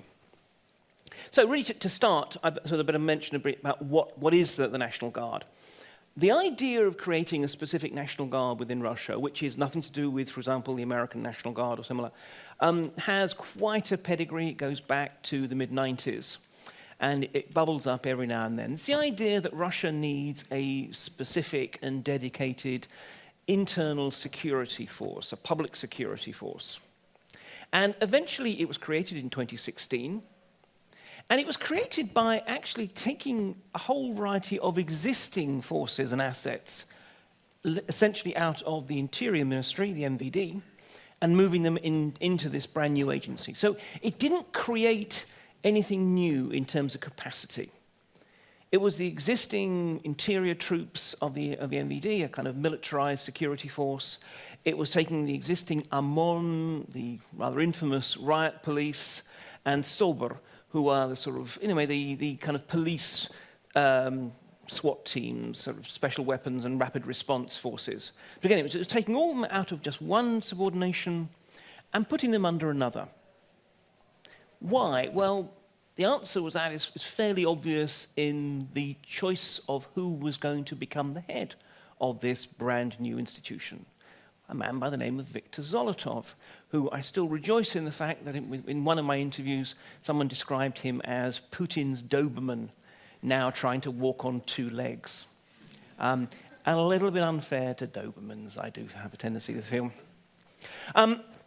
Viktor Zolotov is a figure who has, basically his career was in first the KGB and then the post-Soviet security apparatus. In particular, he's actually, the famous picture of Boris Yeltsin on an armored vehicle during the 1991 August coup, where he's sort of shouting his defiance at the coup plotters. Well, actually, you can see a young Zolotov behind his left shoulder. But most importantly, he became head of Putin's personal security detail. Zolotov is, I think it's fair to say, not a man who is excessively troubled by issues of legality and constitutionality. He regards his job as being precisely to obey the orders and protect the regime, and obviously, above all, his boss, his principal, Vladimir Putin. This took place at a time, after all, in which the Interior Ministry was beginning, in a very, very quiet way, to actually push back against its use as essentially the stormtroopers of the state.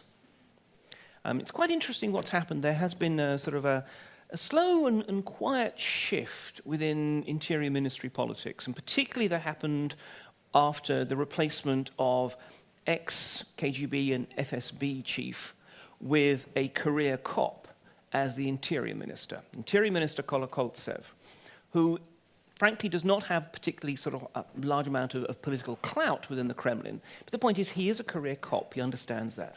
And what we've seen is, over time, the police increasingly understanding that they do need to have some kind of a positive relationship with Russian society to be able to do their job well, or indeed to be able to do their job easily. And so there have been attempts to try and reach out, and also attempts to address issues such as corruption. Now, I'm not going to tell you that the Russian police are not at all corrupt. But I will tell you that they are much less corrupt than they have been. This is an area of real progress. And I think we need to note this, the degree to which, when we think of reform, we tend to think of it in kind of headline terms.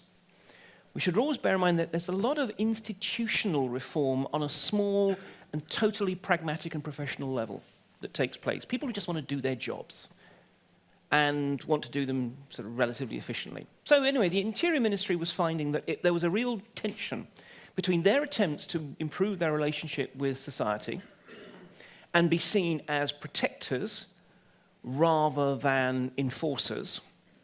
And I said that because, if one looks at, for example, in the West, the majority of all organized crime cases that are brought to successful fruition do so because of information received from the public. In other words, people who voluntarily go to the police with information. If you are scared of the police, if you do not want to be on their radar, you will not bring forward information. So they were quietly saying to the Kremlin, we would rather not be doing this. And their hope was that there would be a change in policy, so that they were not being required to brutally suppress protests, clamp down on civil society, that kind of thing. Well, there was a change in policy, just not the one they had in mind. It was precisely that Putin said, fair enough, you don't want to do that job? I mean, okay, I don't think he actually said this. This is just my own demotic form of presentation. You don't want to do this? I know someone who will. And so they took all these forces and put them under Zolotov, a man who, Putin had no qualms, knew would be perfectly willing to do that. So it was very much created as a coercive structure. And it's about 220,000 personnel between the interior troops, the Amon riot police, and the Sber forces. And another 200 to 230,000 private security guards, about whom I'll come on to a moment. So this is a sizable force, a national force, all across the country. Any large settlement will have, at the very least, Sber, and quite possibly also Amon, and also the interior troops are all around. So this is clearly a coercive force, and it has become much, much more prevalent in discussion with the increasing concern, some might even say paranoia, about color revolutions and this fear of Western hybridная война, Western hybrid war. Because after all, exactly, Euromaidan in Ukraine, 2013 to 14, the risings in Belarus in 2020. I mean, actually what these showed was not the risings of populations against unresponsive, autocratic and corrupt regimes. No, it was all about how the West is coming for us, using subversive tactics and fifth columnists to destabilize countries so that then they can impose regimes that are more to their liking. So this particular narrative, which of course the National Guard has embraced because it gives a justification for their powers and their continued budgets, became sort of crucial to understanding why internal security became increasingly paramilitarized. So it's a coercive force. But as I say, it's also much more than that. It is a political force. It has to continue to justify its position, its independence, and its budgets. And Zolotov in particular has to do that. Zolotov is not a friend of Putin. So it's very clear that Putin has a very small circle of friends to whom he is deeply and intensely loyal. Then there are those, such as Zolotov, such as, for example, Alexander Bastrykin, the head of the investigatory committee, who are not friends, they are clients. They are loyal retainers. The point is, they have to keep justifying their position. I tend to think that the metaphor I tend to use is they're like sharks. They have to keep swimming or they drown. There have to be more threats. You cannot at any point just simply say, actually, we seem to have done our job. The country looks pretty stable. Don't see any real dangers on the horizon. Because that's more or less saying, why don't you let all our other competitors and rivals come and devour us and take our budgets? So you have to be saying, yes, we're really effective, but there's an even bigger danger just coming down the line. Now, the interesting thing is that Zolotov has in many ways been very unsuccessful in his political ambitions. I mean, he has tried to expand, and the trouble is, given the nature of the Russian security system, there are no unoccupied niches in the security ecosystem. So in other words, to expand, he would either have to be taking powers from other agencies or duplicating them. And each time he's tried that, he's been unsuccessful, because there are other bigger beasts out there. For example, there's been a clear desire to create an investigations arm within the National Guard. The idea being the National Guard, we're the guys who kick down the doors, but other people have to tell us whose doors to kick down. Well, we'd like to be able to do that ourselves. By doing that, Zolotov was clearly challenging both the Investigatory Committee and the Federal Security Service, the FSB. And this idea, although it's twice been raised, it's been very much slapped down each time. They're not willing to let the National Guard move into that territory.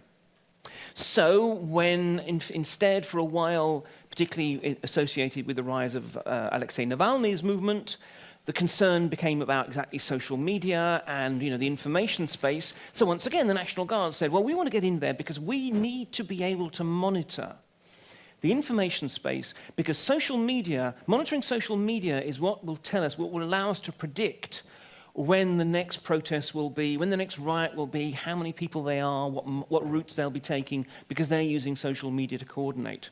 So that's why we need to have much more capacity there. Well, once again, that was stepping on other agencies' toes, not least the FSO, the Federal Protection Service, that actually also has quite a substantial domestic cybersecurity role. And once again, Zolotov failed. So, on one level, it looks as if he's unsuccessful. But on the other hand, he has preserved his agency, and it's worth noting that the budgets for the National Guard have increased steadily since its creation, even at times when the military budget has essentially plateaued. So there is money being provided, but he's not being allowed to try and expand beyond that. But nonetheless, he's very active. He recruited Alexander Hinstein, a high-profile United Russia legislator, to be his advisor on ideology affairs, the idea that the National Guard needed to have its own ideology. However, assessments of bills which were passed, which were supportive of the National Guard's position, show that in fact, the main sponsor of National Guard-friendly legislation was Vyacheslav Volodin, who is actually the Speaker of the State Duma, former head of the presidential administration. And what that says is the degree to which, again, at the moment, this is still something that is being managed centrally. The National Guard does not have an independent political power base. It may well get legislation passed, but it gets legislation passed because the presidential administration has decided it is useful and convenient. But still, the fight continues. And so, in order to kind of continue to gain kind of political leverage, the National Guard has looked to how else can it be helpful and convenient to the Kremlin. And two particular ways that it has. The first is, in some ways, providing a safe haven for inconvenient and potentially disruptive forces that the Kremlin needs somehow to stable. The Cossack movement, for example, there have been time and time again the Kremlin has tried to properly co-opt the Cossack movement, usually not with much success. The current sort of point agency in this is the National Guard, which is talking about setting up Cossack forces within its own interior troops and such like. We'll see if they're more successful. But the point is, they're showing willingness. They're showing willingness to take on what up to now has been, you might say, one of these policy files that no one else really wanted to handle. I mean, the Cossack issue has more or less been handed around. You have it, you have it now. Well, the National Guard said, fine, we'll give it a go. Others, for example, after Euromaidan, there were a whole collection of Ukrainian Berkut riot police, the infamous Berkut, who were in many ways the Ukrainian sort of equivalent of the Amon. Now, a fair number of them went to Crimea or joined the various militant groups in the Donbass, but a fair number actually either didn't stay there or anyway just moved straight to Russia. And again, Russia wasn't quite sure what to do with them. The Interior Ministry didn't want to touch them. National Guard, though, was perfectly happy to recruit a whole bunch of them. And some particularly infamous figures who were visible and photographed in Euromaidan have actually been spotted commanding operations in riot control in Moscow. More recently, again, it's a willingness to step up into trouble spots. Ukraine. The interesting thing is that part of the worrying thing about the current troop build-up around Ukraine is that we're not only seeing military forces being built up, we're also seeing National Guard units. Why? Well, as they have practiced in things like recent Zapad exercise and so forth, the National Guard would be tasked with rear area security if the troops did go in. So the idea is the the regular military would move in and destroy the Ukrainian forces that they encounter and keep on going, and then mopping up behind them would be the National Guard's job. And in part, that's because that is the National Guard's role, and in part, it's because the military doesn't want to get bogged down. The last thing it wants is to find itself in street fighting in Dnipro, or whatever, if this comes to it. They will have to end up doing that. But if, frankly, they can use the National Guard just to sort of mop up some of the trouble, they happily will. And the National Guard can't really say no. And I mean, even before then, we have in Syria, National Guard units particularly being involved in demining operations. As near as I can tell, and so accept that as a caveat, I mean, it's very hard often to prove a negative. As near as I can tell, that is not because the Defense Ministry said, we would love to have some National Guard demining teams. It's just that, there was a big issue with landmines there, and the National Guard jumped forward and said, we'll send some boys, and the Defense Ministry kind of acceded to it. But again, it says something about the extent to which the National Guard is actually being very, very active in trying to present itself as the answer to any problem that comes along that is broadly within its remit, because it needs to do that to maintain its political position. And this, of course, becomes an economic advantage too. Now, I mean, not talking about corruption, the obvious sort of personal economic advantage of individuals, though clearly it happens. Not least, Navalny infamously made an expose of corruption within the National Guard that led to Zolotov challenging him to a duel in a particularly exquisitely embarrassing moment. But actually, the National Guard is also an economic actor. I mentioned private security guards. It controls FGUP Ochrana, which is the largest supplier of private security in Russia, which has contracts for a whole variety of places, from schools to court buildings, from commercial agencies to government installations. And although as a share of the overall revenues, budget to the National Guard, the profits from FGUP Ochrana are not that great, the point is this is entirely fungible money. It can be spent however. I mean, most of the money that is allocated to the National Guard is already pre-allocated to particular purposes, but the profits from this can go anywhere. But more to the point, the National Guard is also responsible for regulating the private security sector. So in other words, it is also responsible for regulating its competitors. Guess what's been happening? As competitor after competitor has suddenly found all kinds of serious regulatory problems being raised with them, until they agree to merge with Ochrana, and then suddenly these problems go away.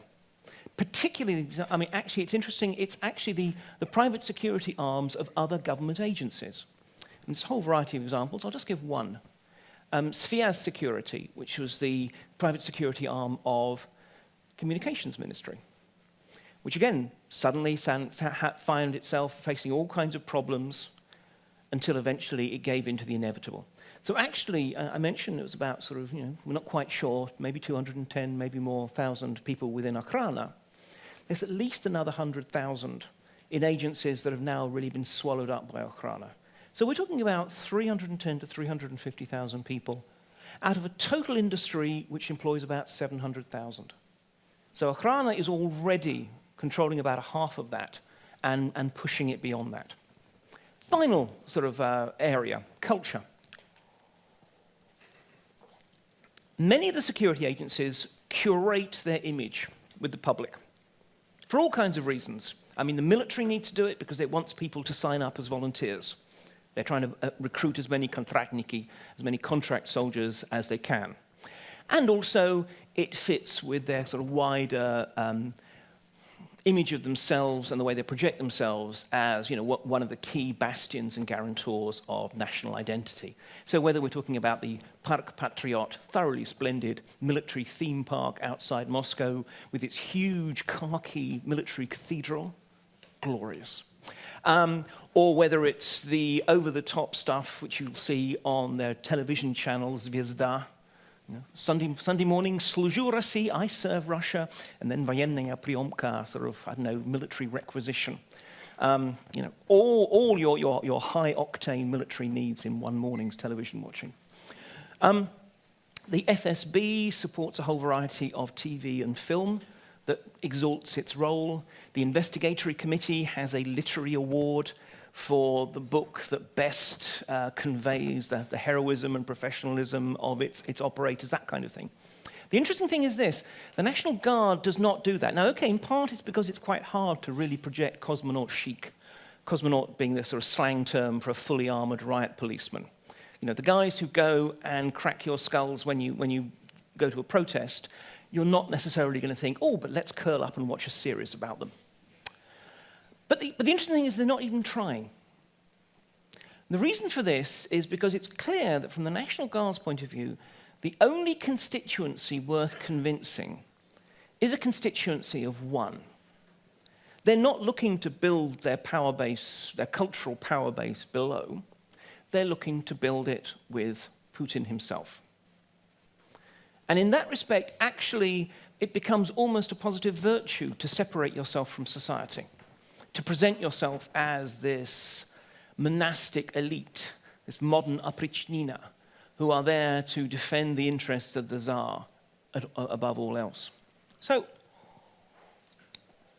in conclusion, I mean, the National Guard was created out of the need, from Putin's point of view, for a service which provided kind of reliable coercion. But as soon as it's created, as soon as it finds itself in the exceedingly competitive and indeed cannibalistic environment of Russian security politics, it necessarily had to engage in politics. It had to try and expand its remit and resist other attempts to control it. It had to continue to demonstrate its value to the Kremlin. And that meant not just in terms of domestic security, but even actually moving into areas of international sort of activity, which one wouldn't normally consider its role. And in this respect, it really is a case study of how these agencies work. That they do have to think about their political standing, their political status. They do seek to generate revenues by a whole variety of different ways. And they do seek to continue to ensure that they have some kind of traction on whether the imagination of the public or the imagination of their lords and masters. But one way or the other, they are all engaged in narrative actions of one kind or another to build cultural power. And so this demonstrates precisely how multifaceted is the role of an institution within modern Russia, and actually how complex are the power relationships that we're talking about. Thank you very much.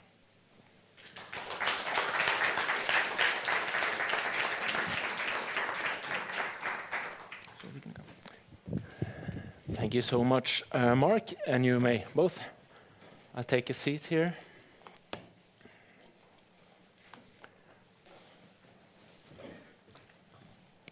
I understand we had some issues with Slido, so if you online try to use the app, you should make sure to post very short questions, else it will be blocked, I hear. So try that, and we'll see if it works better. But of course, we are also opening up the floor for questions from the audience, as always, on the specifics here, and later perhaps on the broader perspectives that we discussed today. Yes, please. My question is to Ingerid, and Russia's return to Africa. Apart from the focus on import and export of goods and raw materials, I was surprised not to hear, since they are trying to copy China in many ways, that they are not into infrastructure projects in Africa. Because we know how China puts its foothold down in a country in Africa or even Southeast Asia. There have been examples in Vietnam, for example. and the Philippines, where the contract from China to the other countries has been so tough that the countries have not been able to pay back, and then China steps in and takes over, and either a company or a region, dominates the region at least. And I was surprised to hear that Russia have not been benchmarking themselves against China in that respect. Have you any comments on that? Shall I just? Yeah, please go ahead. It's in a way it is surprising, but then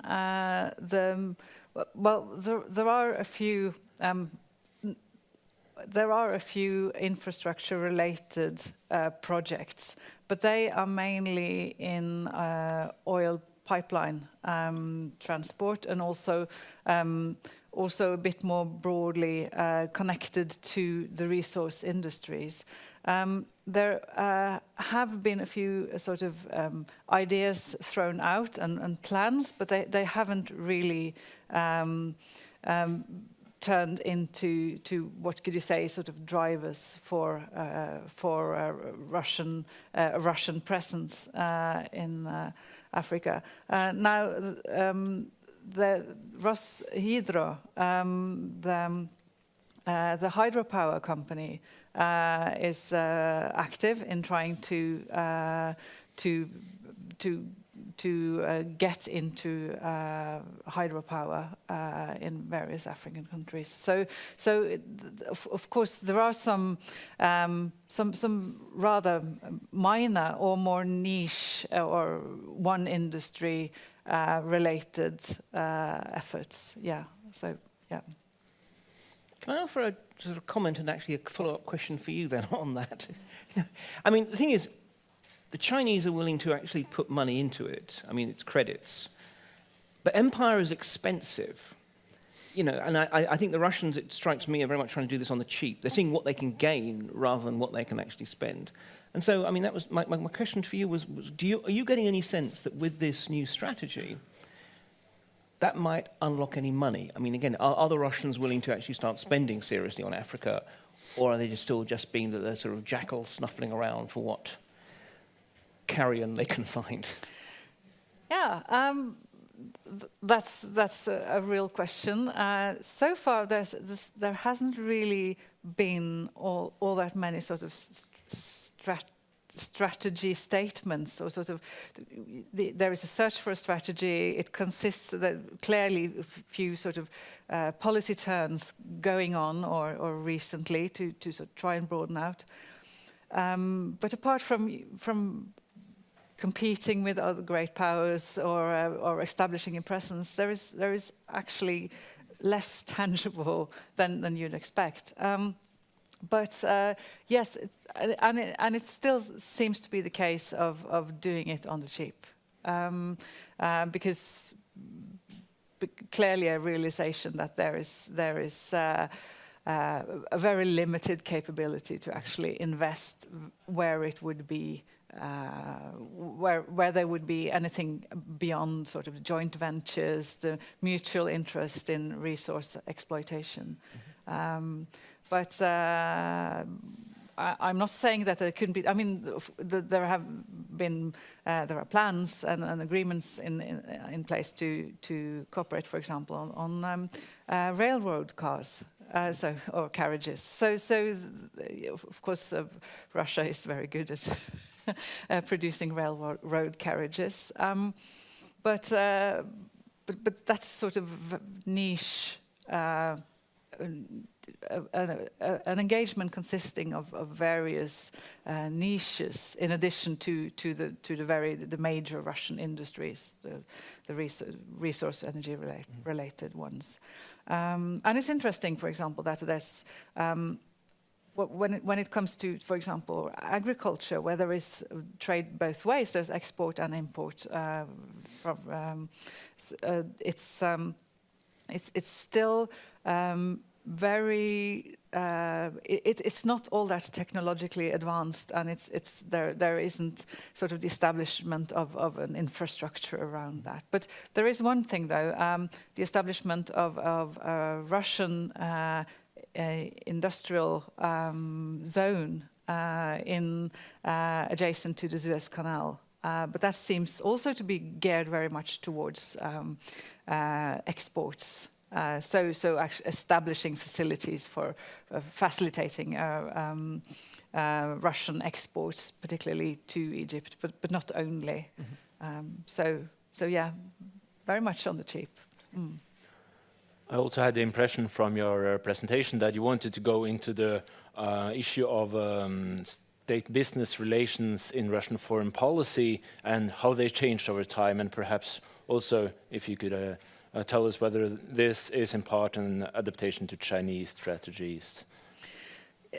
Yeah, I think it's very much a case of building on what was already there, because the business presence has been there. I mean, for example, in oil exploration and production, it's been there for longer than the sort of the more political foreign policy related interest.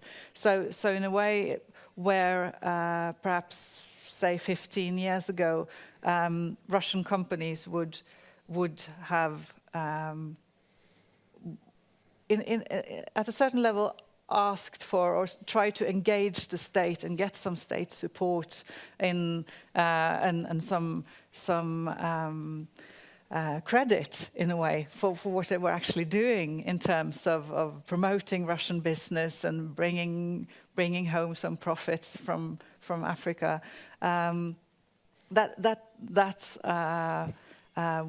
There wasn't really any response until much later. So that sort of turned when at some point somebody at the top after Crimea, clearly, and after the introduction of sanctions, realized that, oh, but we have business here. It's not just a case of sort of business diplomacy and promoting Russia abroad, but we can actually perhaps capitalize on this in terms of foreign policy.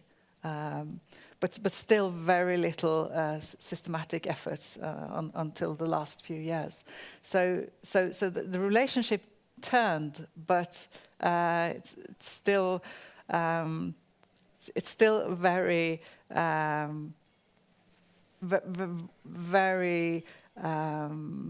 very light footprint. But also when it comes to this sort of business. Over the last few years, you don't only get the established businesses, the major companies, and the not so prominent but still rather substantial companies with some real interest. You also get the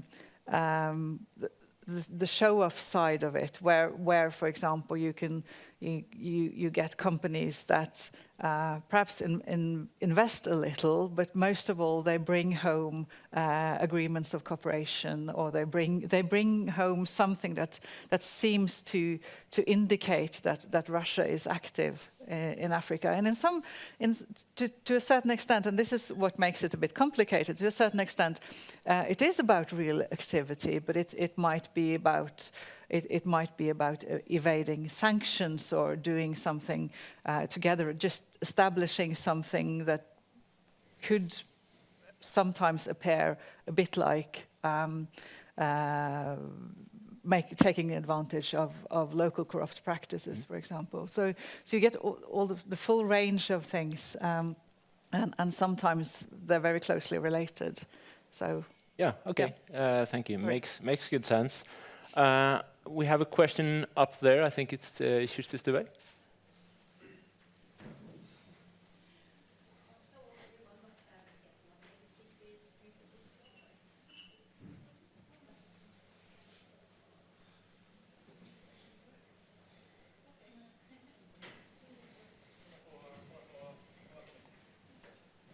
Okay, good afternoon. Oh, this is very different. My name is Østbø. I'm from the Norwegian University of Life Sciences.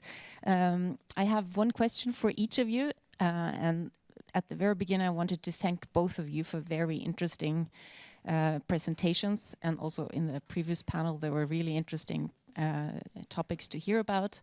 I especially liked the detail at which you both presented your topics, and Mark Galeotti's presentation it was very empirically informed to develop this clear argument around the National Guard and how it is working to demonstrate their value to the Kremlin, as you put it.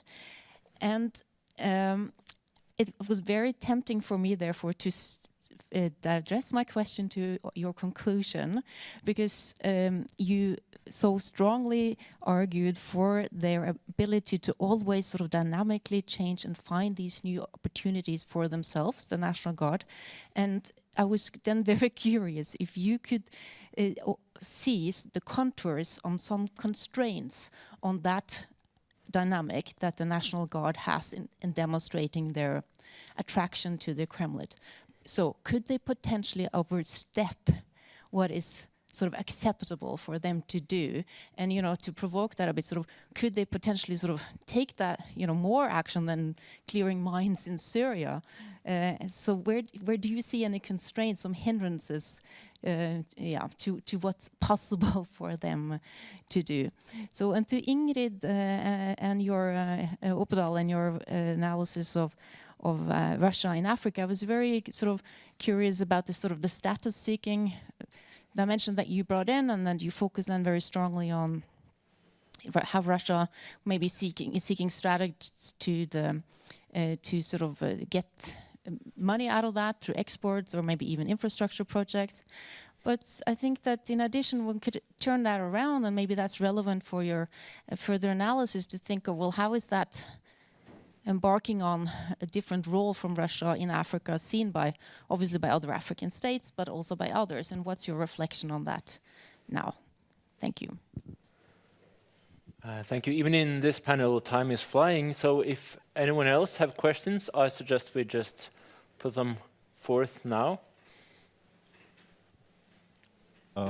Yes, there was one question here from me to Mark Galeotti about, formerly they used to say "Kto kogo," I mean, who's bossing whom or who's cracking down on whom in the system that we're analyzing. And I guess it sort of touches upon the question that Kirsti also addressed. How much cooptation can you have? How many new institutions can you have when everybody seems to have something on anybody else? What is the saturation point of the system? Thank you. So, Mark, would you start? You have 5 minutes to address both these questions. Sure, delighted to. Okay, and in some ways, actually, there's some interesting overlaps in many ways in the answers to both. I mean, in terms of limits, I mean, look, we've already seen certain limits in Zolotov attempting to sort of do a bit of empire building and failing because he tangled with greater institutions. But also, and unfortunately, I'm a trained historian, but dates are always my Achilles heel. I mean, there was a point of the particularly sort of violently suppressed protests in Moscow, where it was interesting because, on the first day of them, the National Guard went in really hard, and the regular police were clearly not wanting to get involved. And then the next day, the police were more involved because clearly they had been told to get active. We have seen situations in which clearly the National Guard push the envelope of what is acceptable, and often this actually maybe links into sort of one of the recurring themes of this whole sort of workshop, which is actually sometimes the disconnect between what is the interests of local politicians and what is the center. I mean, it is clear, for example, that in Moscow, Mayor Sobyanin, his office has much better relations with the local police than it does with the local National Guard. And I mean, just by the by, the guy who's just been appointed as the new head of SIN, the Federal Corrections Service, the sort of scandal-ridden agency in charge of prisons, was actually the deputy chief of police in Moscow. And again, had very kind of close Sobyanin relationships and had also a track record of tangling with the National Guard. So in some ways, there is anyway a constantly conflictual relationship. In big picture terms, I think what we have seen in other cases is agencies are retained, and this kind of speaks to the saturation point, until their retention becomes regarded as dysfunctional. Classic example would be the FSKN, the Federal Service for the Fighting Narcotics, which was created not really anything to do with fighting drugs, but as a counterbalance to the FSB. The result was a Silovik war behind the scenes between these agencies, and eventually Putin decided to come down on behalf of the FSB, and a little while later than that, the FSKN was actually abolished, and its forces redistributed amongst other agencies. So it can happen. But the point is, it would be, what we would actually end up seeing is probably something that, just as the National Guard was created out of something else, we would see, even if the National Guard was disbanded, there would still be these coercive capabilities somewhere else. I mean, there are two separate issues. There's what are the capabilities at the state's disposal, which remain relatively stable, albeit at this point kind of slowly ramping up, and just how are they apportioned and commanded, which is where the issue of proliferation often crops up, because the FSB keeps pushing for consolidation. Clearly that would mean consolidation under it. And every now and then there's talk about creating a new Ministry of State Security, which happens to echo one of Stalin's secret police forces, not incidentally. And actually Putin has clearly been willing to push back against that and say, no, it's not going to happen, because he understands the dangers in that. The very variety which creates dysfunctionality in terms of effectiveness is functional politically, because it allows divide and rule. And again, I think at the moment, so long as you don't see too much of a dysfunctionality in terms of control of the streets, then he's quite happy with this very pluralistic Silovik environment, let's say. Mm-hmm. We return to Africa again with yeah. This question, and I guess also your final remarks, if you have some. Yeah, but trying to answer the question a bit is perhaps a fitting final remark. Yes, how this is seen from the African side. It's well, obviously I'm looking into what the Russians are trying to achieve, but it is very interesting to observe how it's received, because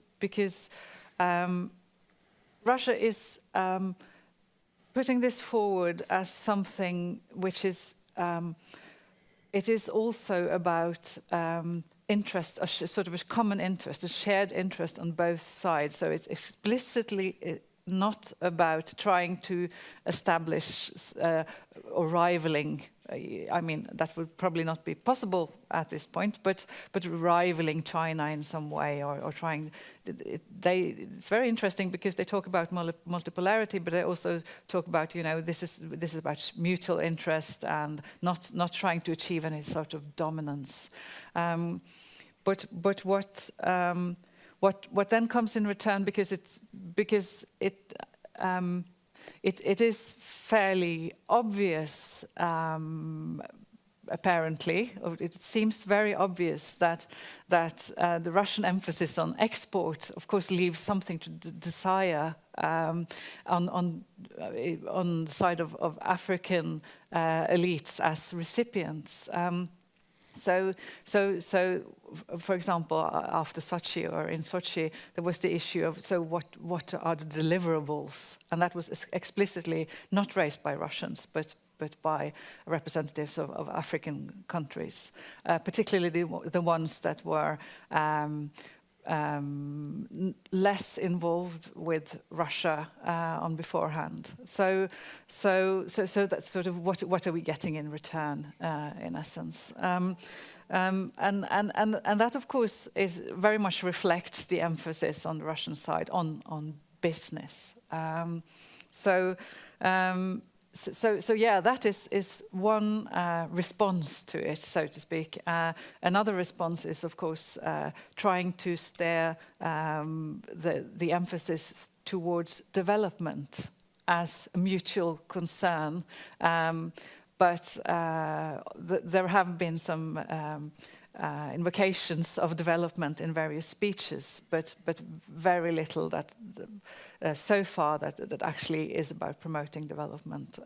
There is some aid, and there is much highlighting of that in speeches, but again, not a major policy shift. And how it's seen by others, and that is perhaps what has given the most concern outside Russia and outside Africa, because much of what has been going on the sort of the stability or regime support or engagement, also in terms of security provision or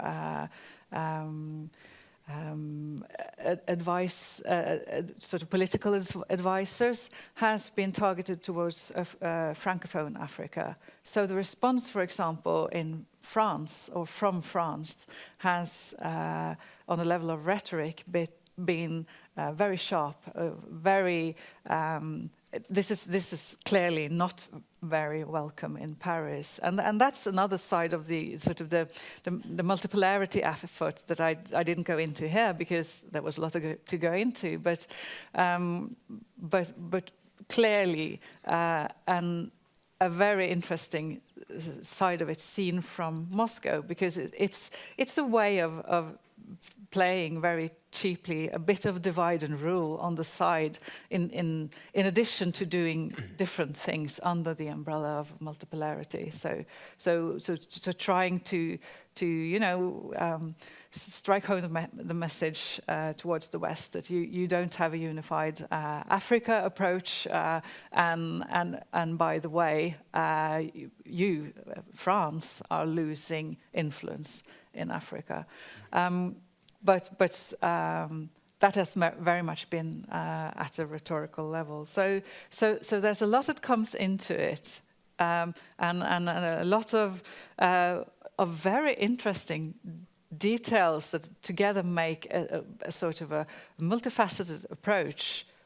All the same at the same time as that it's also done on the cheap and with a very light footprint. Although there are more deliverables and tangibles than a few years ago, but it's still a very light footprint. So very fascinating, and perhaps more to come in the years ahead. I'm so sorry we ran out of time. Again. Please remain in your seats.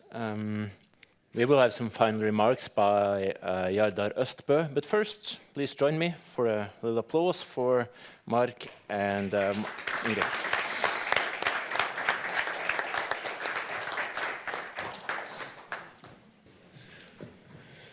Yes, I don't want to stand between you and the snow and cold. I'll just thank our funder, the Research Council of Norway, for a generous grant that made this event and the entire project indeed possible. The IFS, the Institute for Defense Studies, for support. I'd also like to thank the moderators, the Research and Development Department for organizational help, the House of Literature's technicians for flexibility. And of course, special thanks go to our presenters, project partners, for making this event and the entire project extremely interesting, in my humble opinion. And please do follow our publications and activities on our homepage, rusecopol.com. Also, to the audience, thank you all for coming. Thank you.